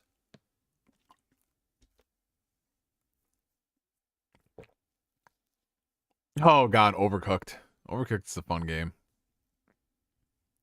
Starting off with mid, so everything else is improvement. Oh, God. I'm quick to throw on Call of Duty Zombies for women that don't play games. It damn near always works. Oh, you see, man, I'm a little different like that because zombies to me is so sacred. Oh, I just realized the music stopped playing. Do you guys want more music in the background or what? Let me know.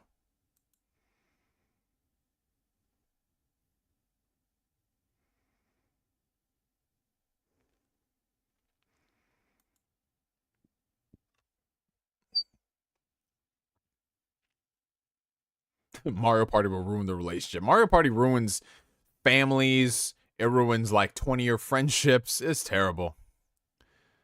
Oh, you guys want some music? All right, let me go ahead and do that. Okay, so while I'm doing that, if you guys can do me a favor, hit the like button. Helps out the channel tremendously. All right. Let's get some more lo-fi. Let's get some more lo-fi mix. All right.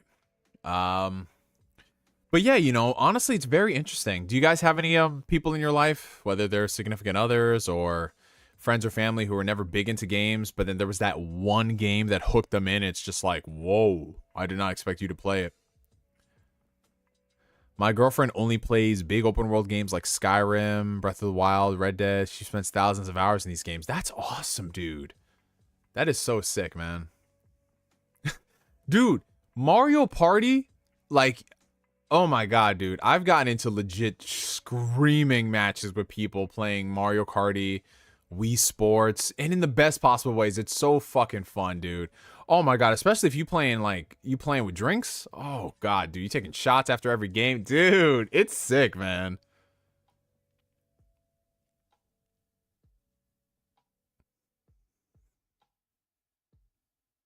That's why I fucking love gaming, man. It doesn't matter like what level you are in terms of like your experience, like what genre you're into. If you just have a game that's just really fucking fun, you can play with other people. It's great. Oh, but back to what I was saying with Wee Man. With zombies, bro, I'm just way too competitive. I'm not saying that I'm a pro MLG gamer in zombies, but I'm just that type of person where it's just like, everybody, you know your fucking role. Let's do this. And if I'm playing with someone that doesn't know how to play zombies, I'm just like, oh, here I go, man. Carrying. My back is fucking breaking. Listen, I'm already 30 years old. I can't have even more back pain. Like Jamal knows. He's not here right now. Jason, tell him about the times that we used to play with Jamal. And Jamal was just like, leave me be, let me die. But we're just like, no, you are a good player. You just don't know it. We'll bring you back to life. Oh, White Knight Chronicles. Hey, I played through a lot of the first White Knight Chronicles. It was not the worst game in the world. It was alright. Yo, Mario Party is brutal, bro. Honestly, I miss the old Mario Party games, man. The new ones, they don't hit that well. Them old joints? Oh my God. I had that N64 in the GameCube? Oh my God. Yo, when we left, was that when we were playing on, was it Ascension? No, not Ascension. The one with the platforms that went up. I remember that one.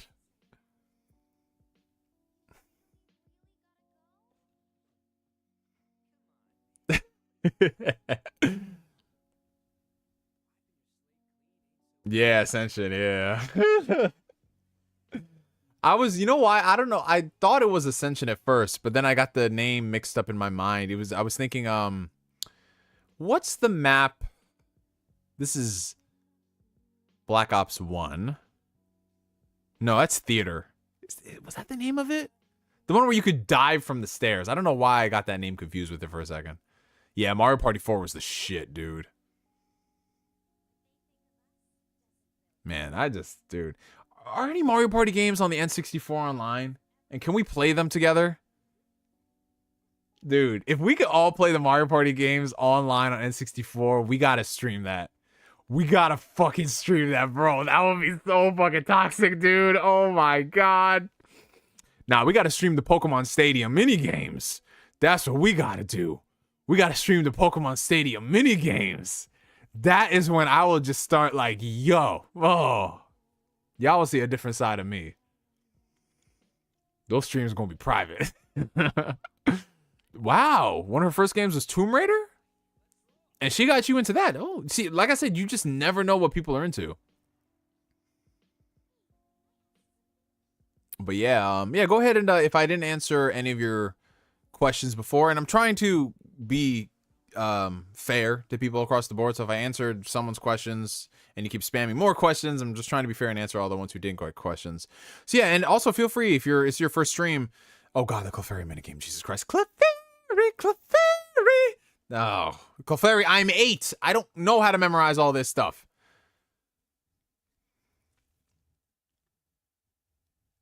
Oh, Mario Party Superstars is actually good? Oh, okay. Yeah, so ask some questions. Go ahead. It can be about anything, like relationship topics, personal development, all that stuff. What are your thoughts on Halo Infinite? So as a game overall in general, I think that the campaign is one of the weakest in the entire Halo franchise. I feel like it was very, very, very half-baked and underdeveloped in terms of the mission variety and structure. It's like the same 3 missions over and over and over again, rinse and repeat. The idea of the open world is really interesting until you realize there's not much stuff there to do. They built the framework for a great playground, but it's just, there's nothing happening in the world. Like, I like some of the unique character dialogue bits that happen and how the characters respond to some stuff. Like, that stuff is cool. But the rest of the open world is just so lifeless. To the point where I just would have rather it be linear if you're not going to give me that much stuff to do. All the missions are done in Forerunner facilities, which was for obvious reasons, you know?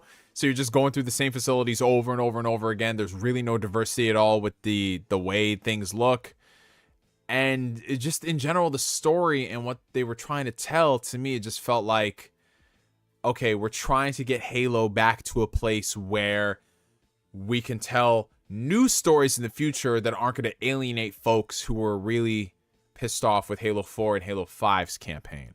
So in the sense that Halo Infinite, to me, it felt like the story was more of a reset in that sense, where they wanted to bring it back to a good place, a good stepping stone for future stories. And I'm like, okay, we'll see what you do in the future. Unfortunately, we're not getting any story DLC for Halo Infinite, so we're just gonna have to wait for the next installment whenever that comes out. The multiplayer, on the other hand, was very, very fun in the beginning until you realize that there really was not that much content available. And unfortunately, this is just the era of gaming now. It's just the era of, hey, listen, we're going to release a game and we're going to update it as we go. And that's just the journey you're going to be joining us on. So it took Halo a solid, what, like 18, 19 months to get to where it is now. And people enjoy it. And I'm happy for them. Because I looked at the new season and what they're offering, and it's got a lot of good stuff for folks. And I'm happy that people who are playing Halo are getting a better experience than they did at launch. But considering it took almost 2 years of updates and support to bring us to that level, by comparison to older Halo games and the features we used to have there, it's just, I'm not a fan of this new approach where it's like, we'll just launch a game, bare bones, and we'll give you the features. You wait a couple months, wait more months, and then it is what it is. So it's just, to me, it's disappointing. And that's why I don't speak on Halo anymore, at least Halo Infinite. If the next game comes out and they really nail everything, then I'm just like, I'm on board again. But it's just, it did not need to go out the way it did. Halo Infinite should have been a way better game than it was at launch. I'm not saying it had a disastrous launch. I'm not saying it's a Cyberpunk. But in terms of what it needed to be for the franchise, it was not. And Xbox cannot afford to keep launching games like that. they need to be firing on all cylinders, because this is Halo. Halo built their image. It built the company. And the fact that it's just been reduced to the state it is now is very disappointing. It's dismal.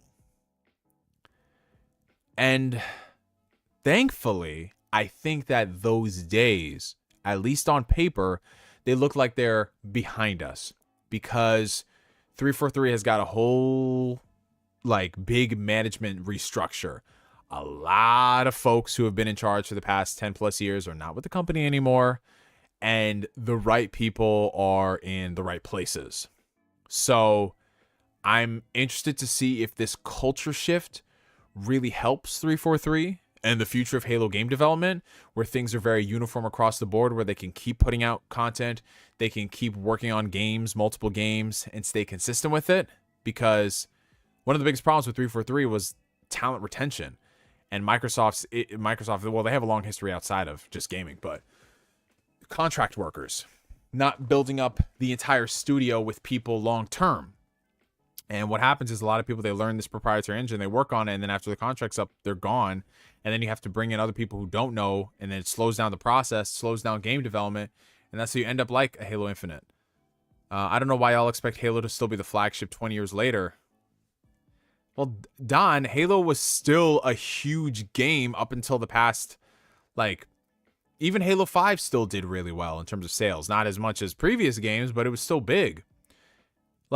If you properly manage Halo, how is that any different from Mario or Zelda or any of these franchises that have staying power?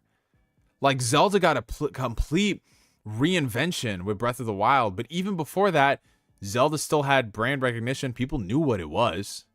It was still popular. It was still revered. So it's just and Microsoft is the biggest company in the world, bro. There's no excuses for how they handled Halo, dude.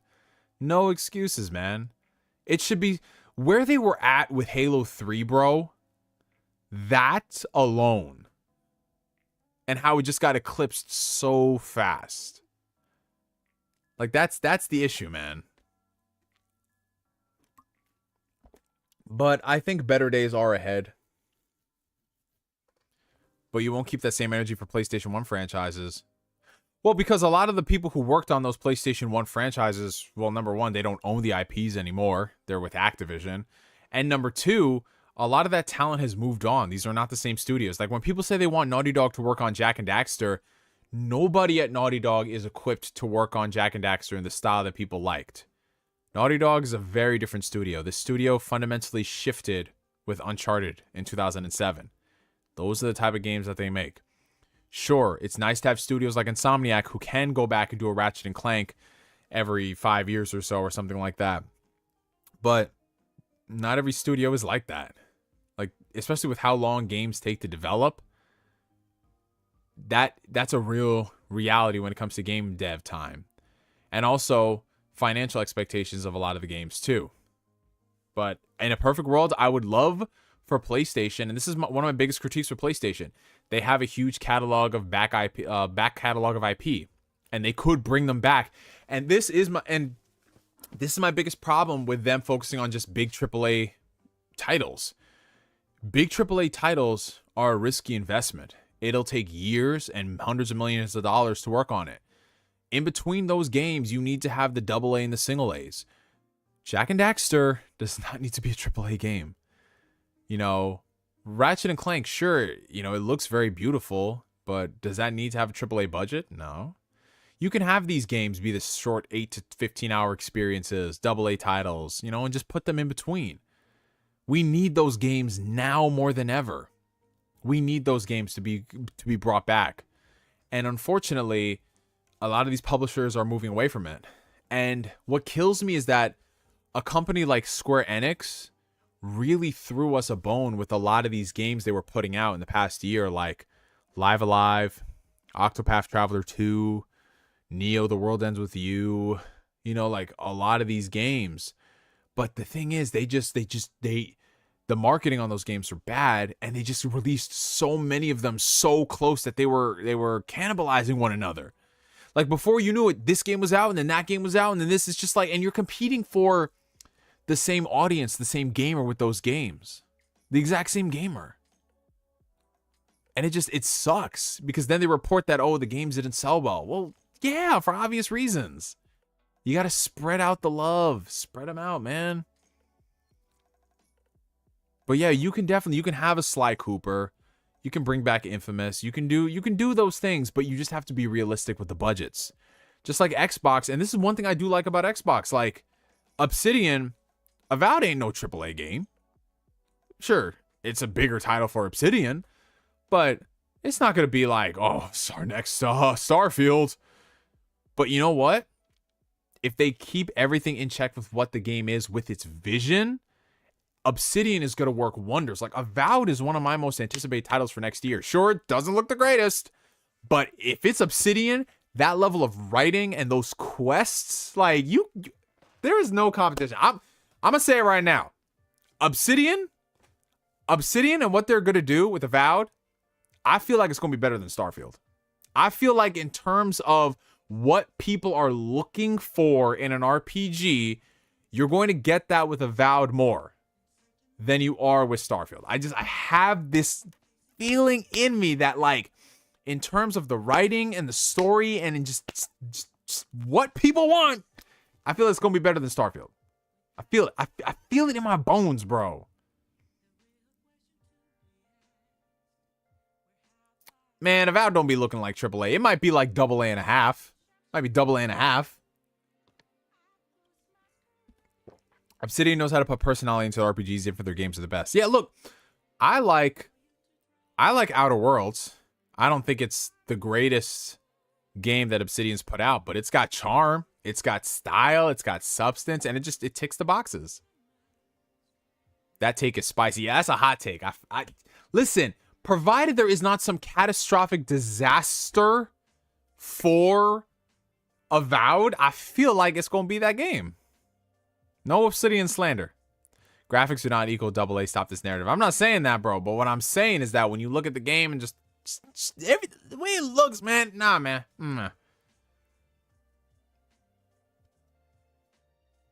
But I'm saying, like, Baldur's Gate 3, that game definitely AAA. And that game looks pretty. And that's an RPG. What AAA game in recent memory, AAA, big budget, does not look impressive? I'm talking like AAA, big budget, not an ongoing games as a service where they pump money into it. Because even the stuff that does not look great can still be jaw-dropping. Like the scale and the scope of something like Skyrim, sure. Back in the day, the NPCs and the models didn't look the greatest, but still, in terms of what they pulled off of the world, yeah. Nah, Don. Bro. Oh. Godspeed to you, Chris. Godspeed to you, man. I hope everything goes well with that. But yeah, in all seriousness, we need to get back to like the single and AA games. And as gamers, if the games are quality, we got to support it. Like I see far too many people online saying like, we want these games back, and then the games come out and they're good. They don't support it. It's like Gravity Rush. We want more Gravity Rush games. Did you guys buy Gravity Rush? No, you didn't. I bought it. I bought it twice. I bought it on the Vita and the PS4. Gotham Knights. Yeah, listen, I know that's your game of the year, Don Otaku, but let's relax, homie.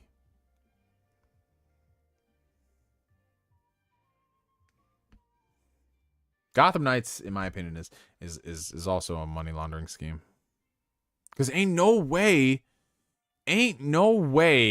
that they worked on that game for almost 10 years and the best they gave us is that. Dude, I refuse to believe it. I refuse to believe it, dude. I can't believe it, guys. I just can't.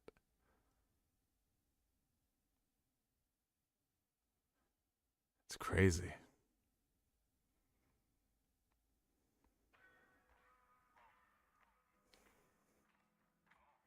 Gotham Knights and Suicide Squad killed the Justice League.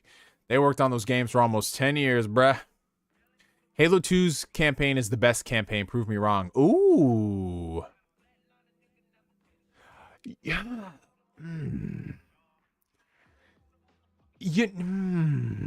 Because I love Halo 3's campaign too, but I think, yeah, 2's campaign, I'll have to replay it.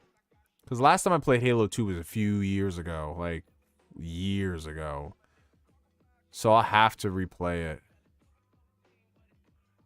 But yeah, no, honestly, to me, it's between 2 and 3. Hot take, I wasn't a fan of Halo 1's campaign. I like it for what it is. But to me, it's like, I like Reach better. I love Reach. There is nothing that AT&T can't ruin. Nothing. Oh, that's a fact, bro. That's a fact. Halo 1, I don't. The Halo 1 campaign, nah. I'll take Reach 2 and 3 over Halo 1. Now, Halo 4, though, I don't know about that. I think the storytelling cinematics in Halo 4 are really nice. I don't know if it's the best campaign, though. Reach is incredible. ODST is really underrated. Dragon's Dogma 2 is definitely a day one. I don't know if I'll play it, though, on day one, because there's just so much shit, bro. There's so much shit, guys. Oh, and Sea of Stars. I didn't even play Sea of Stars yet. Ugh. There's too much. What's a company you would like to see have some restructuring? Ooh, well,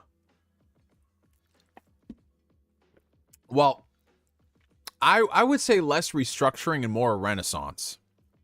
I want an Ubisoft renaissance.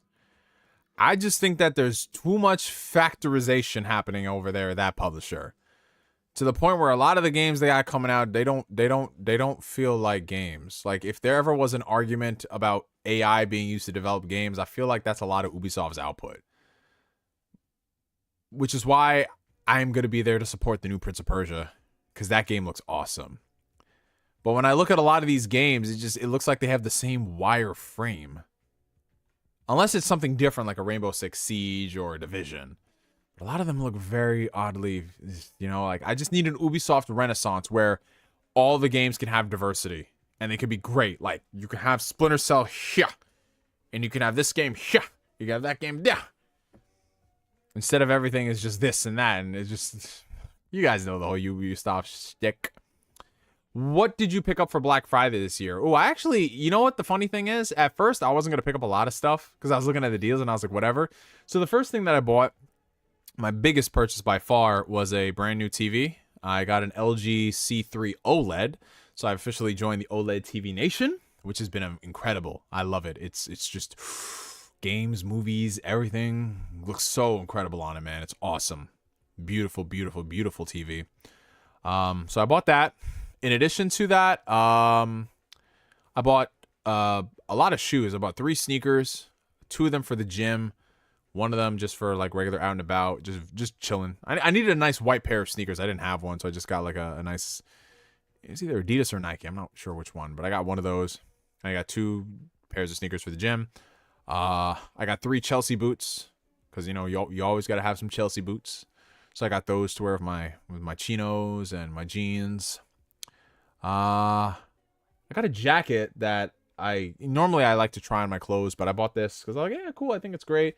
You know, I got a Tommy Hilfiger jacket because it was on sale. Because I have another Tommy Hilfiger jacket I really like in the winter. But this one was too small, even though it's my exact same size and measurements. So I'll have to return that online, and then I'll have to get like the next size up because I do like it. It's nice. And then from there, oh, like I got like random shit. Like I bought a lot of supplements because, you know, I work out and everything. So I bought a bunch of protein powder. I bought because GNC was running a crazy good sale. It was buy one, get one 50% off, plus 30% off, plus 10%. So I got everything dumb cheap, dude. It's insane. So I brought a bunch of protein powder, pre-workouts. I'm stocked up for the next couple months. I don't have to worry about that. What else did I buy? That's about the gist of it.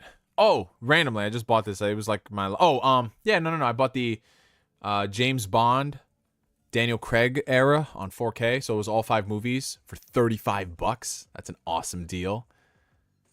And then the last thing I bought yesterday was, ironically, so strange.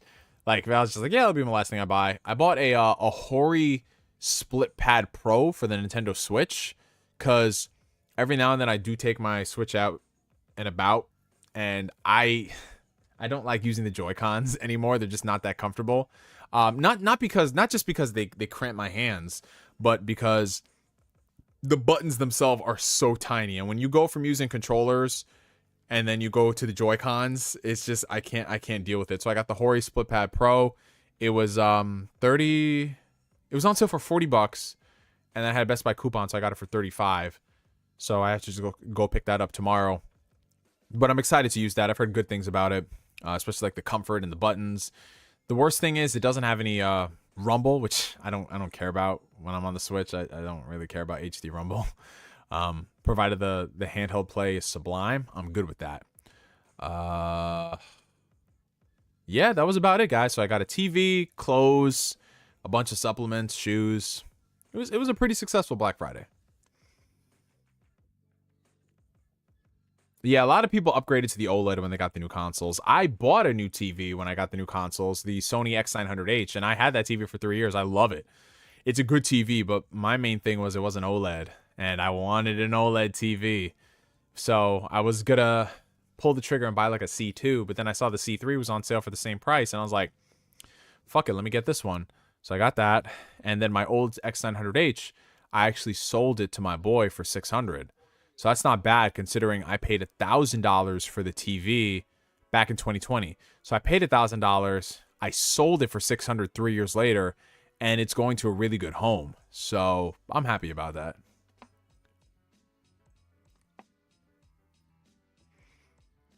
Oh, I need to get a pair of slippers, honestly, Flame. Thank you for reminding me. Your PC is your Black Friday. That's a great investment, Jason. My cat chewed through my headset wire in 2 seconds, so I'm getting a separate mic and pair of headphones. Damn, that's crazy. Hey, Michael Santiago, what's up, my brother? Whoa, wait a minute. So you're on your Oculus right now. You're doing virtual desktop and you're watching the stream and it's like you're in a theater. That's surreal, bro. So am I like just like the one thing you look at and you're just looking at other stuff? You know what? That's honestly one of the main reasons I'd probably buy something like an Oculus. Just to do that cool shit. I probably wouldn't do a lot of gaming on it, but just the idea of doing stuff like that, and I want to see if they have any stuff on the hub. If they got any stuff on the hub that's in VR mode, I think that'd be interesting to watch. Just to experiment. What? Don't say you didn't think about it. Come on now. Okay, I'm seeing some people pick up some 4K Blu-rays. Yo, you bought LG C3 last night. Let's go, Reed94. We worldwide. OLED gang, OLED gang. LG C series for life. A good OLED is a game changer. It absolutely is, Josh. You just notice it. The blacks are blacker. Everything is crispier. Ooh, you love it. Front row tickets to the Neo Theater. Yes, sir. Courtside view for the basketball game is crazy. Yo, I'm telling you. It's going to a good home like a dog. Listen, hey. That X900H, it served me well, but this LG, listen, you guys do not understand how razor thin these LG TVs are. Dude, it's like thinner than your pinky, bro. It's crazy. Like, I'm so scared to move this TV, really. Like, it was such a process just getting it out of the box, even though it's easy, but it's just a process because you don't want to touch it at all, bro. It's just, man, The blacks are blacker. Yes, the blacks are blacker. Shout out to the blacks at Xbox. The blacks at Xbox. The blacks at Xbox. Yeah, that's my favorite thing. Bring it back. I'm going to be messy and I'm going to post that tomorrow. Bring it back. I said we used to be a country, a proper country. Blacks at Xbox. Yeah. Let me see if that's still online. Oh my God. Let's find it. Blacks at it's just blacks at Microsoft. Was it blacks at Microsoft or blacks at Xbox? A note from the blacks at Xbox team. Oh my God, is this post still up? A note from the blacks at Xbox team. In 2015, we formed blacks at Xbox as a way of connecting with one another across Team Xbox. Dude, it's just phrasing. I get what you're trying to do, Xbox, but the blacks at Xbox. It's just so funny. Look at this. Look at this. It looks so wrong. Look at it. Blacks at Xbox. Blacks at Xbox. Why? That look off, bro. That just very much so looks off. Look at this. Blacks at Xbox. That seems racially charged. Oh boy. Nah, but either way, I'm gonna be messy. Did you have to mess with any settings with your C3? Yeah, honestly, bro, I just watched a setup guide on YouTube. It's like 5 minutes long, and you just adjust some of the settings for HDR content, for SDR content, and that's it, bro. It takes like 5 minutes. It's nothing crazy. They need Neo to vet this stuff. All I'm saying, bro, you just need people to come in there and just say, wait, hold up. What? Wait, I got an OLED TV a while ago, and I specifically remember State of Decay 1 going from orange to dark blue. What the hell? Hashtag black is beautiful. Yes, sir. We used to be a proper country. Bring back the all-day breakfast menu McDonald's. Dude, that's sinful. The fact that they took it away. You telling me I can't get hash browns at 2:30 in the morning or 2:30 a.m. in the morning? Man, listen. If I can't get hash browns at 2:30 p.m. or 2:30 a.m., there's really nothing left to live for.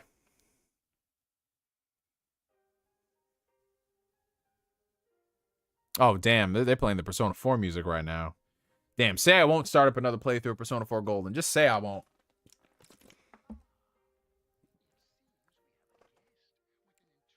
Nah, man, but in all seriousness, though, I feel like when I replay Persona 4 Golden, I'm about to be Hot Take Central again. Because listen, I love Persona 5. I love that game to death.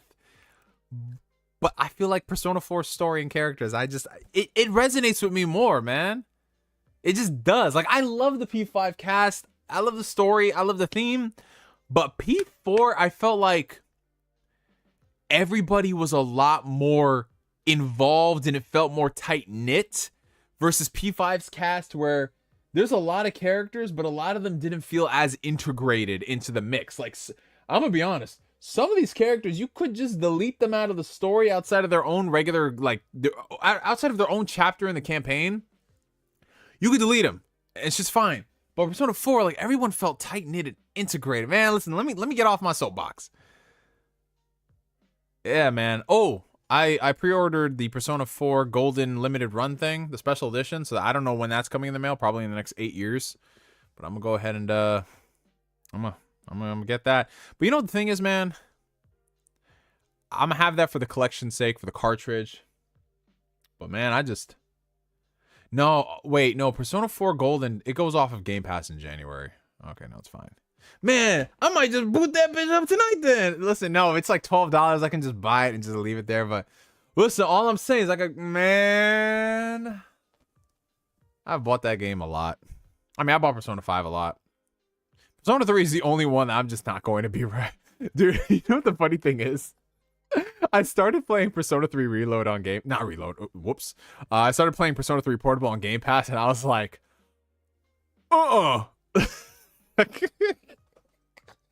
Because I like... Persona 3 Portable was one of the games that, like, I played it, and it'd been such a long time since I replayed it, that it just did not age well at all. And I'm just like, nope. I'm waiting for the remake.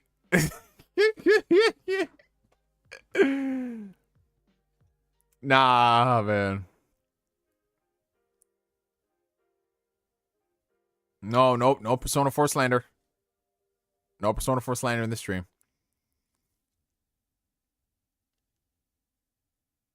Hey, Persona 5 slander? Okay, I'll allow that. Yes, sir.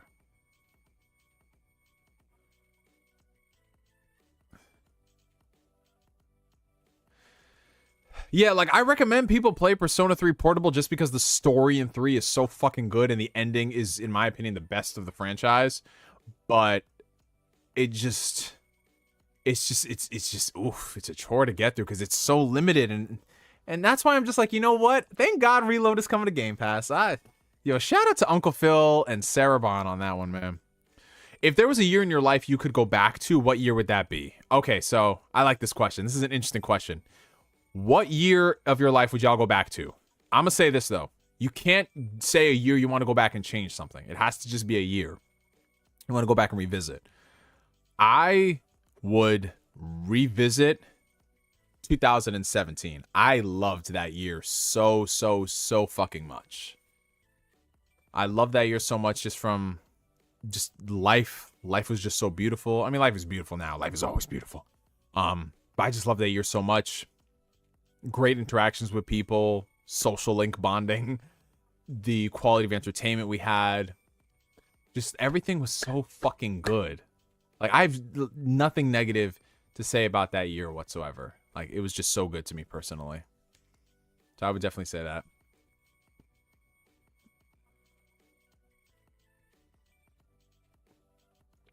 Yeah, dude. Persona 5. Dude, April of 2017. Man, I'll never get this shit.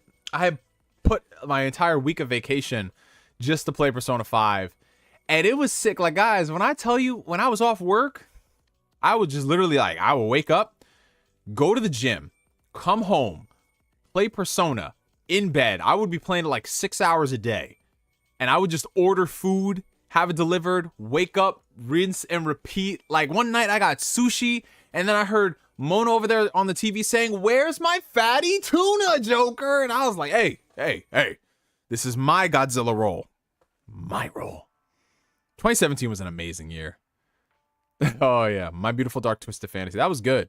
But Late Registration was better. Where do you recommend I play with Persona? Honestly, bro, pick up Persona 5. Pick that up right now, Julian Harris. It's available on damn near everything. Xbox, PlayStation, Nintendo Switch, Steam. You'll have fun with it, dude. Yo, that Godzilla roll, Jason. That Godzilla roll, Jason. You know, Jason knows. Because Jason, he pulled up back in earlier this year.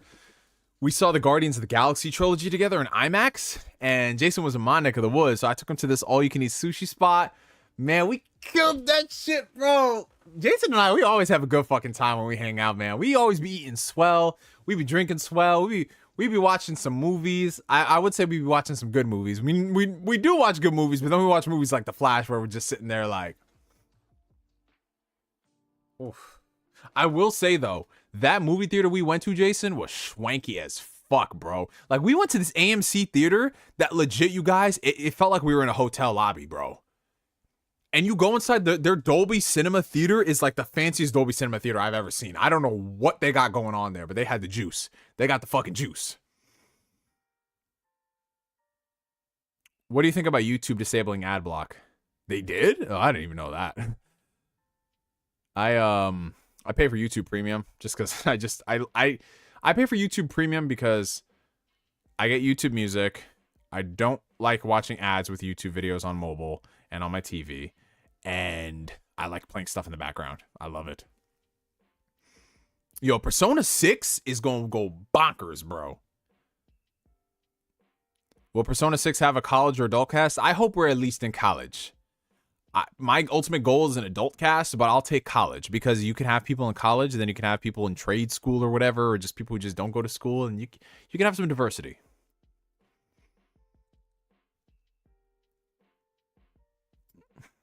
This is my Godzilla roll. Proceeds to point down his lap. Hey, yo.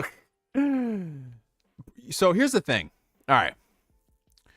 So next year we have Persona 3 Reload, and then we have Metaphor Fantasio.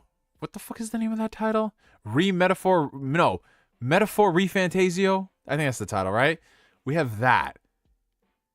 Optimistically, I think we could get Persona 6. I will have the chicken, Jason. Yes, sir. I think we could get Persona 6. This is a shot in the dark. I think we could get it in 2025. Realistically, probably 2026. I'll say probably 2026. This man said middle schoolers. Oh God, please don't do that to me. Don't do that to me. What, the next cast of Persona game is gonna be stealing cookies. Stealing cookies. You know, go on timeout. Gotta sit in the corner. 2027? Damn, don't say that, bro. 2027. We like, bro, by 2027, we almost at the end of the generation. Oh God, don't say that. Damn. But when you think about it, though, it's not that far away. I mean, we're almost in 2024, but still 2027. Wait a minute. No, wait, isn't the Persona 5 team working on Metaphor? So who's doing Persona 6? Unless it's like a different team they have at Atlas, because I know they have multiple teams over there at the Persona studio, the P studio.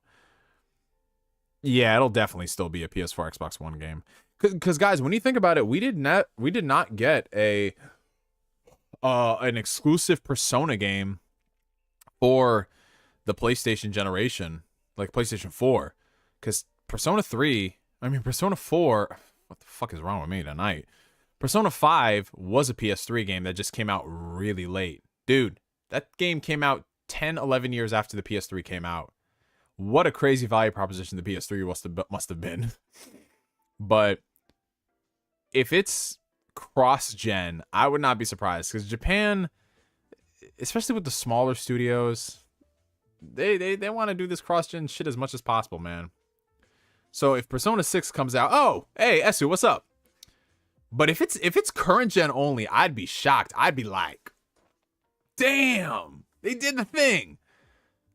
But I would not be surprised if they said it's coming out on PS4. I'd be like, okay, you got it. Y'all got it. Why did Persona 3 Reload skip Switch? Wait, I thought it was coming out on the Switch.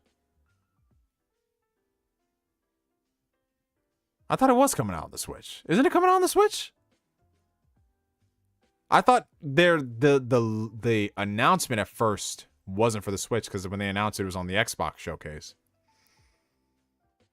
Wait, no, it's not on the Switch? Wait, Persona 3 Reload's not on the Switch? No, I might be bugging here. I could have sworn that game was coming out on the Switch, unless it was a weird listing. It's not confirmed for the Switch? Oh, God. Damn. So it's... Wait, Persona 3 Dude, this... Because where my mind has always been at is just... I just assume, unless it's explicitly stated and broadcast everywhere, I just assume that a lot of these games are fucking cross-gen. It just is what it is these days. Because I know there was the listing on that one website, but... I just... Wow. That might be a Switch 2 game then. Damn, that's insane. So, okay, so is Persona 3 Reload... Wait, because that was my next question, Luca. Is Persona 3 Reload on PS4 and Xbox One? Because if that's the case, that's weird. How are you going to put something on the Xbox One VCR, but not the Switch? Damn. Persona 6 is going to use Unreal Engine 5? Yo. That's crazy. Considering Tactica, I'd much rather they don't... Why, did Tactica run like shit? Soul Hackers 2 is on all platforms except the Switch. Yo, that's fucking crazy. Yo, maybe really... maybe they just... Wow. That's fucking wild, bro. I legit thought that, like, okay, now that 3, 4, and 5 are on Switch... Reload's gonna be on Switch. Like, wow. That's fucking crazy, you guys. Well, yeah, well, the thing about a lot of these Atlas games coming to Xbox, I mean, you guys know the reason why. Phil Spencer and Sarah Bond out there cutting checks. That's the only reason. That's the only reason the Yakuza games are on there. That's the only reason Persona's on there. Because they're literally, I'll always give them credit for this. They're literally like, you know what? You guys won't shut up about it. We'll bring these games. But I didn't expect them to get Reload day one and Tactica day one. That's huge. That's crazy. Soul Hackers 2 was on the VCR Xbox One, but that shit dropped to 0 frames. Let's go! 0 frames per second. That's what I'm talking about. That's a true exclusive right there. That is what I call a true teraflop.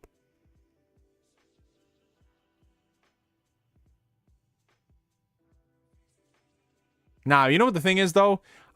Soul Hackers 2, I have no desire to play. I was always like, yeah, I'm going to get to it. Hell yeah, new Soul Hackers game. But then I'm just like, I'm good, Chief. Because I just look at it, and I think my boy Jazzy said it best. It's like the most Atlas default game you can have. It's like, you an Atlas fan? Yeah. This is like... Dude, it's such a good name. The Xbox VCR. Because that's what that shit looked like, bro.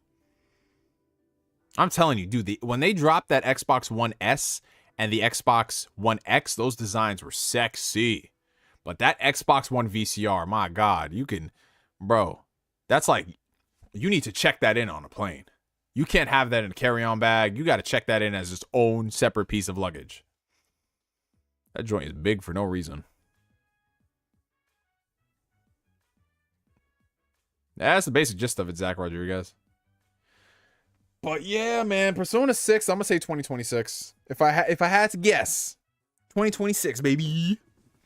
2027 probably, just because I just get reminded of that red fucking background and the chair and the ball and chain. You are a slave, you want emancipation. Oh man. Neo, did you cop Persona 3 Reload? Nah. My homie Phil Spencer, he got it for us. Got it for us on Game Pass, baby. Hey, them Divinity games be lit, man, from what everyone be saying.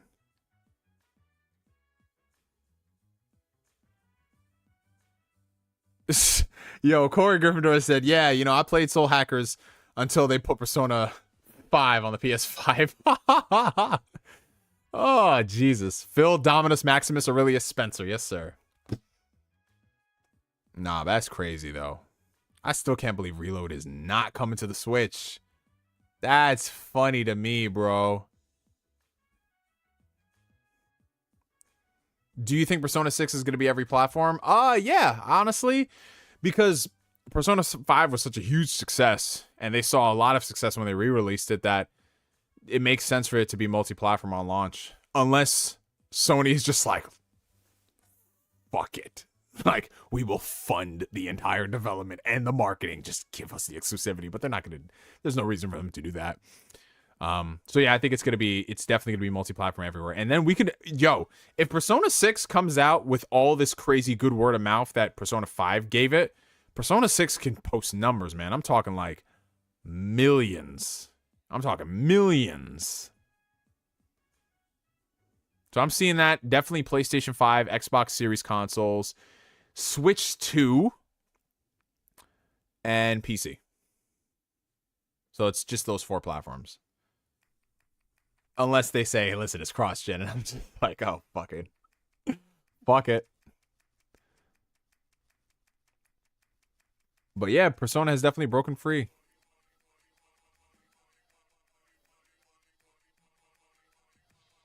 Nah, this music is actually a bop right now, bruh. Do do do do do do do.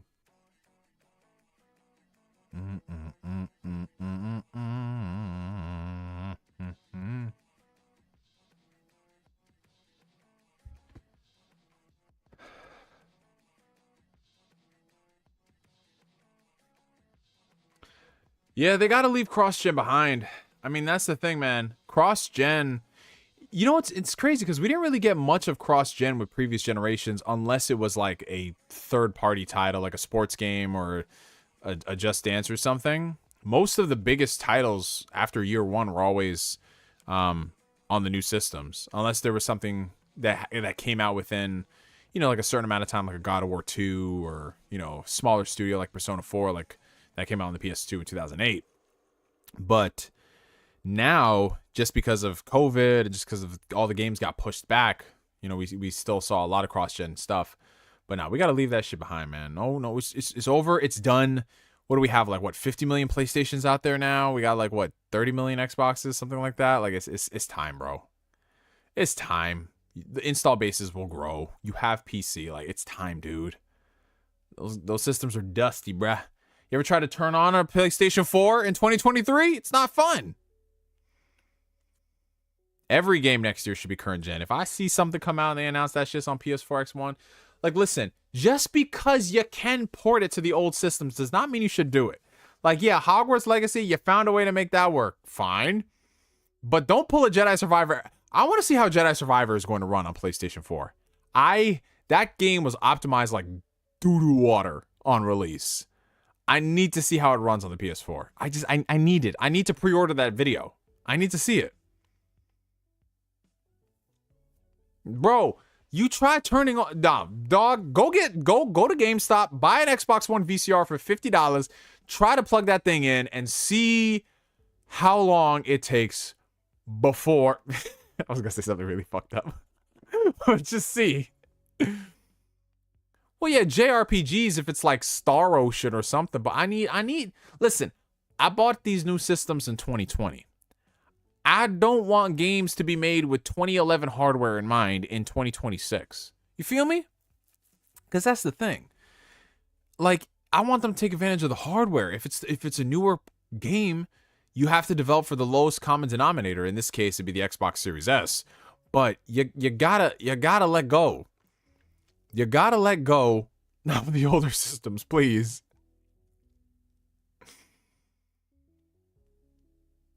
I was able to boot up my PS5 and get into a match of Overwatch 2 before I could get my VCR Xbox to the menu. And that's crazy, because that's Overwatch 2 he's talking about. That's crazy, bro. I remember I downloaded Overwatch 2 because I wanted to be a part of the conversation. That shit. But then again, I did play it on launch week, so that was a thing. Now that OG Xbox One. That's why I love the fucking One X, bro. I'm so glad my first experience using an Xbox One was the One X.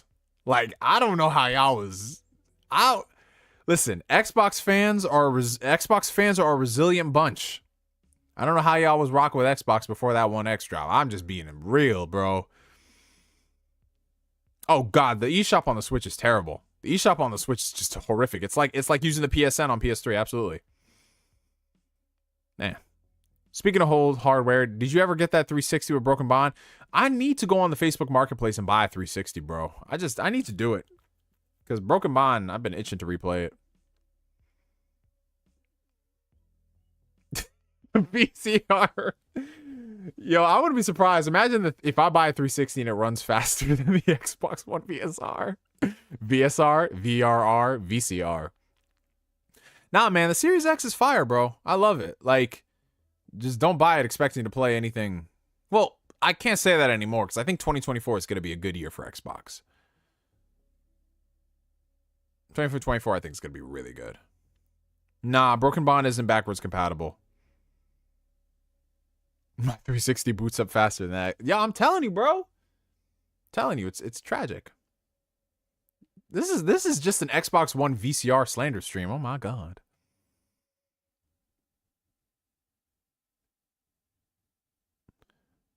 Neil, what do you think about the Game of the Year candidate is Starfield and Final Fantasy 16 not being there?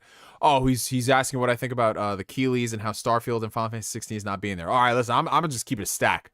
I'm halfway through Final Fantasy 16. That thing is not Game of the Year material. I'm sorry, it's not. Me, honestly, like it's an okay game. It's good. I was very fucking excited for it. Not no Game of the Year material.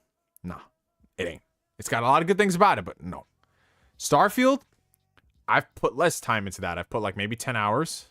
So I can't speak on the quality per se by comparison. But I just say the same thing for other people. Like, if you loved the game, that's all that matters at the end of the day. A lot of my favorite games, Kingdom Hearts 2 was not nominated for no fucking Game of the Year awards at the biggest shows.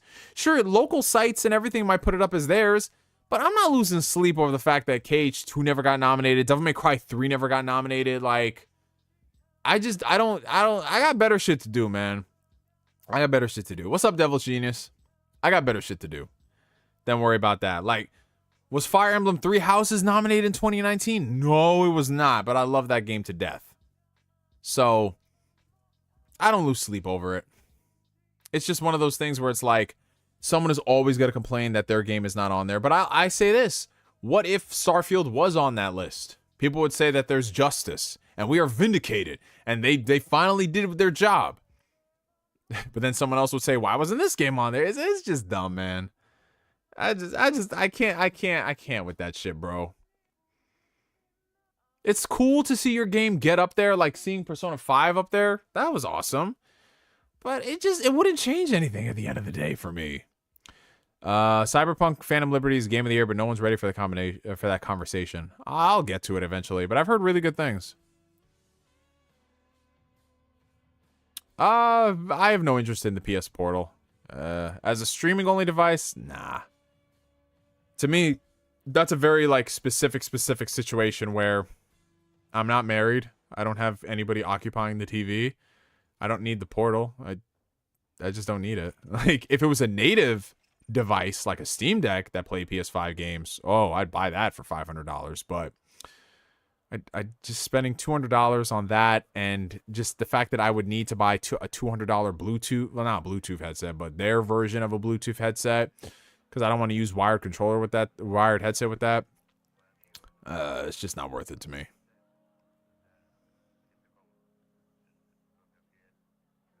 But I mean, some people like it. Some people love the fact that they can just use that and play it in bed. Some people like it. They can just sit on the couch in another room and play it. And that's, by all means, go for it. That's cool.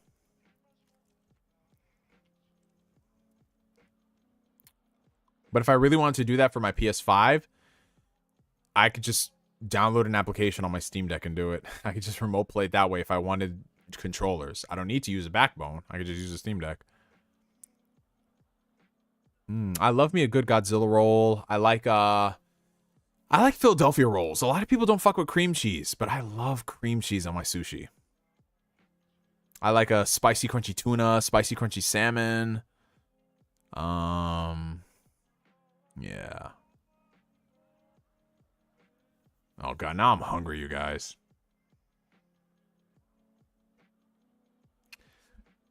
Did Yoshi P fail Final Fantasy 16, or was Final Fantasy 14 actually amazing?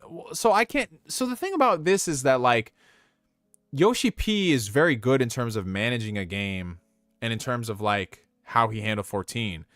My problem with 16 is that outside the story, nothing is really compelling. The side, listen, if I hear one more damn person come to me and say, this game has side quests on the level of The Witcher 3, I am going to kill something. Because every single game somebody says that, I play it, and these side quests are hot dog water, bro. Hot dog water. I'm playing these side quests in Final Fantasy 16, and I'm just like, what are you fucking smoking? And this is not just a knock on 16. This is every fucking game people say that. Every game. I'm tired of it. I'm tired of it. That's gonna be my rant. If I finally sit down and review 16, I'm gonna complain about that shit more than the game. Yeah, side quests on the level. They said that shit about Final Fantasy 15. They said that shit about insert open world game of the week this year. Like, I'm done, bro. I've had it. That's my superhero moment, bro. My supervillain moment. I'm sorry. I mean, I got some food. I could cook. You know, man, I'm getting hungry. All this talking, burning some calories. We have a $4.99 super chat coming in from the homie Kory Gryffindor. Let's celebrate their 10th super on a live stream. I feel like this is more than your 10th super chat, Kory, so I don't know what's happening here. But happy 10th super chat, Kory. Thank you, bro. Thank you for your support as always. How do you rank the double-digit Final Fantasy titles? 10 through 16. Okay. So, I never played 12. No, I'm not 12. Sorry. I never played 11, so I can't count that. I don't want to count 14 because that's an MMO. It's its own separate thing. And just because of the longevity of an MMO and how they do that, it's just they have way more. Wow, the music is already done already? Jesus. Well, the stream is almost over. So we'll just get one more real quick. So, yeah. Okay, let me go back and answer this question. Okay, so how we're ranking. So I don't want to count 11 and 14 for obvious reasons. So we're left with 10, 12, 13. I'll keep it to 13. I won't count the sequels. 13, 15, 16. So at the bottom of the list, I'ma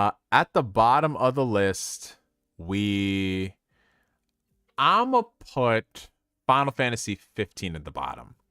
And the reason why is because if you're a Final Fantasy Versus 13 fan, you are a jilted lover. That game, if you just think about 15, no matter how much you might love the camaraderie between the boy band, which was good, the potential of that game, from what we were showing off for years to what we got, the troubled development, that game is a fraction of what it could have been. And the final product is just missing so much of the story. The main conflict and all that stuff is off screen. You have to watch a tie-in movie for development. You have to watch a tie-in anime series for development. Like, there's just so much about 15 that's just a mess. So that's at the bottom of the list for me. Above that, I'm going to put Final Fantasy 13. I mean, everyone has said everything about that game, so there's really not much more I can add to it. Soundtrack is god tier. Visuals to this day are still amazing. But in terms of like that replayability, there's just nothing really interesting about 13 compared to other entries. So when people said it was linear, I mean, all Final Fantasy games are linear to an extent, but they had a lot more going on to it. 13 didn't really have a lot going on to it. So there's that. 16, I didn't finish that game, so I can't really include it in the list and where it would rank. So I guess this is just everything up to 15. The sequels did a lot of stuff better than the original 13 game, but I'm not counting those on this list. So we have 15 at the bottom. We have 13. Then from there, I'm going to put Final Fantasy 12, specifically the International Edition, and then everything they did as far as the remaster when that came out. It made 12 a much more enjoyable and palpable game. I was actually one of the few that enjoyed 12 when it came out, but I can totally understand why people wouldn't. Not just because of the combat system, just because a lot of the stuff, and thankfully in the new one, they were able to make some much needed adjustments. And then at the top, and I'll say this because I don't think 16 is going to top it, Final Fantasy X. Definitely the best of the bunch. I mean, yeah, I have some issues with the story towards the end of the game. It definitely got very, like, ridiculous. But in terms of it being a game itself, it's epic. It's epic. It's great. I think that was, like, the last Final Fantasy game that was just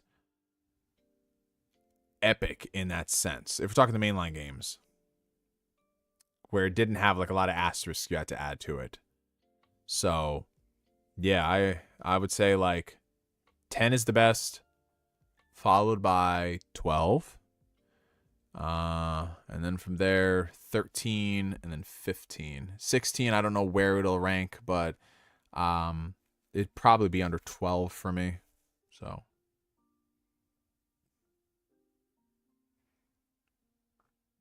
No, I really do like 12. I like a lot of 12. I do, but I'm just thinking about things in full context, everything. And it's not as if like 12 is a much worse game compared to 10. It's not.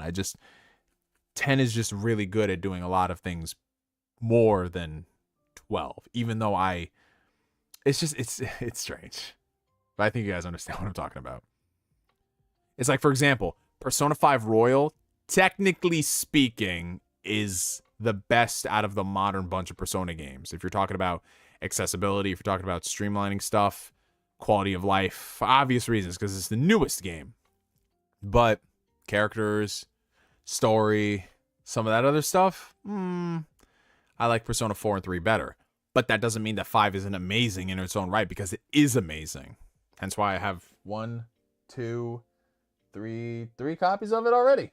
I have I haven't opened this one. I probably never will, but last year, I think for Black Friday, I bought this Persona 5 Royal. It was like half off. It was, I think, $30 for the PS5. And it's the Steelbook. I forgot it was the Steelbook. Oh shit. Yeah, I thought it was just the standard thing, but no, I got the fucking Steelbook. I didn't buy the special edition. I didn't need another one of these. But I have this one here. But I do think I will buy it digitally on the Xbox, because that's where the playthrough I have of Persona 5 Royal with the most amount of progress is. Oh, Yoko Taro on Final Fantasy 17 he'd be cooking, bro.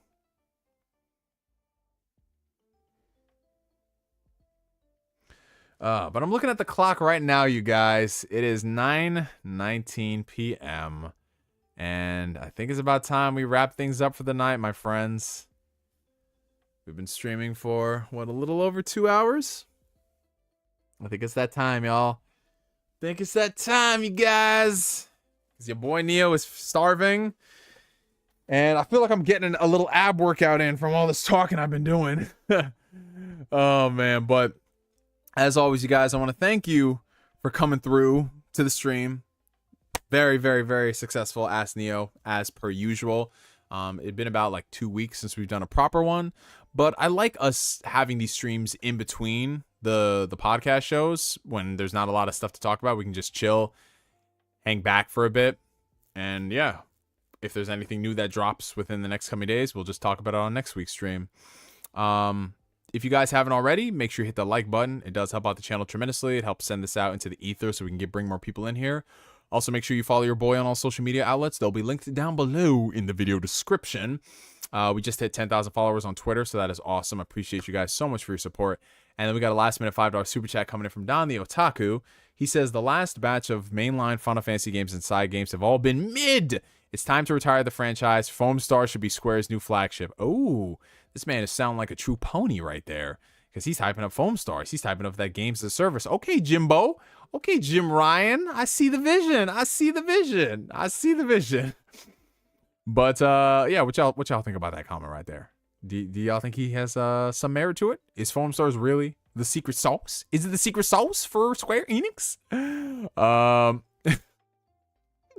Godspeed to Square Enix though. We'll see what happens. Remember when Ask Neos were video uploads? Yep.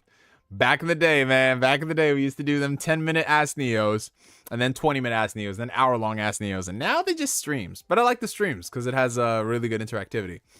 199 super chat from Kory Gryffindor. Let's celebrate his 10th super again on the live stream. Bro, Kory Gryffindor, you're like Ash Ketchum up in this bitch, bro. You're 10 years old for every single year going forward. Shout out to you. What's up, Arsonist and Robert Slade? All these people coming through last minute. Oh, shit. I'm so sorry, you guys. But we have a 199 super chat coming in from Kory Gryffindor. How would you rank the protagonist of Final Fantasy games? Oh, shit. Oh, fuck, bro. Of all of them? Nah, oh, man. Kory, I hate to be that dude, but we can actually sit down and make this a whole topic. We could, you know what we're going to do for the next stream, Kory Gryffindor? We're going to do a tier list. We're going to do a tier list of ranking the Final Fantasy protagonist. Because I don't just want to say, oh, Cloud, Zidane, like this, that, you know what I'm saying? Like, I want to give it some actual thought of all the ones I've played. But we definitely got to do that. We got to do a tier list. We have to do a tier list. That should be a fun, like, Divergent episode. We should do tier lists. Because we did that one time for the MCU movies. We should do tier lists for shit. Oh, golly. This is the secret code we've unlocked, you guys. Thank you, Kory Gryffindor, for that. $2 super chat coming in from Flame. No Dom. Team Asano should take over instead. Oh, Flame is definitely spitting right now. Flame is spitting. Flame is definitely spitting. That's a good idea. Because Team Asano's got some good shit. But don't they need to make Octopath Traveler 3, though? 24 characters in a stream. Tier list streams would be interesting. Yeah, I'm telling you, we can do some fun shit with that. We can rank the food condiments. You know, Chipotle mayo being at the top, S tier, SS, triple S tier. Move fast, baby, don't be slow. But yeah, no, not seriousness, you guys. Before we go, I would say we are going to have a hydration check, but as you can see here, your boy Neo was fully hydrated throughout the course of the stream. Can I balance this? If I can balance this, I have achieved Ultra Instinct. I can achieve weightlessness like Guru Lahima. See, this is the type of content you guys donate for. Look at this content. Look at this. We balanced an empty bottle of Nestle Pure Life purified water on the stream. Look at this. Look at this. Look at this. Will somebody come and look at this? Just look at this content.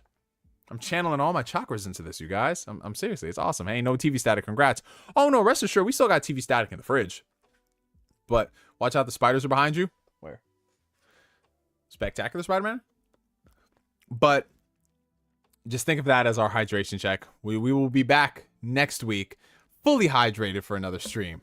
Neo drinking Nestle? No, man, like, it's just like Nestle Pure Life, or I don't know, like, bro, it was on sale. I don't even know. I don't even think this is Nestle. Never mind. It might not be Nestle. I don't see Nestle on it. I don't know why I thought it was Nestle. Who knows? Either way, I don't even know. Anyways, you guys, yes, it is better Dasani, and that's what matters. Poland Spring is still the best water. Argue with your baby mama. Anyways, you guys, from me to you for now, my name is NGS signing out. Enjoy your mornings, your evenings, your afternoons. Eat a lot of great food, get a lot of gaming in, and have a lot of great sex. And I will catch you guys later. Peace out, y'all. Have a good one.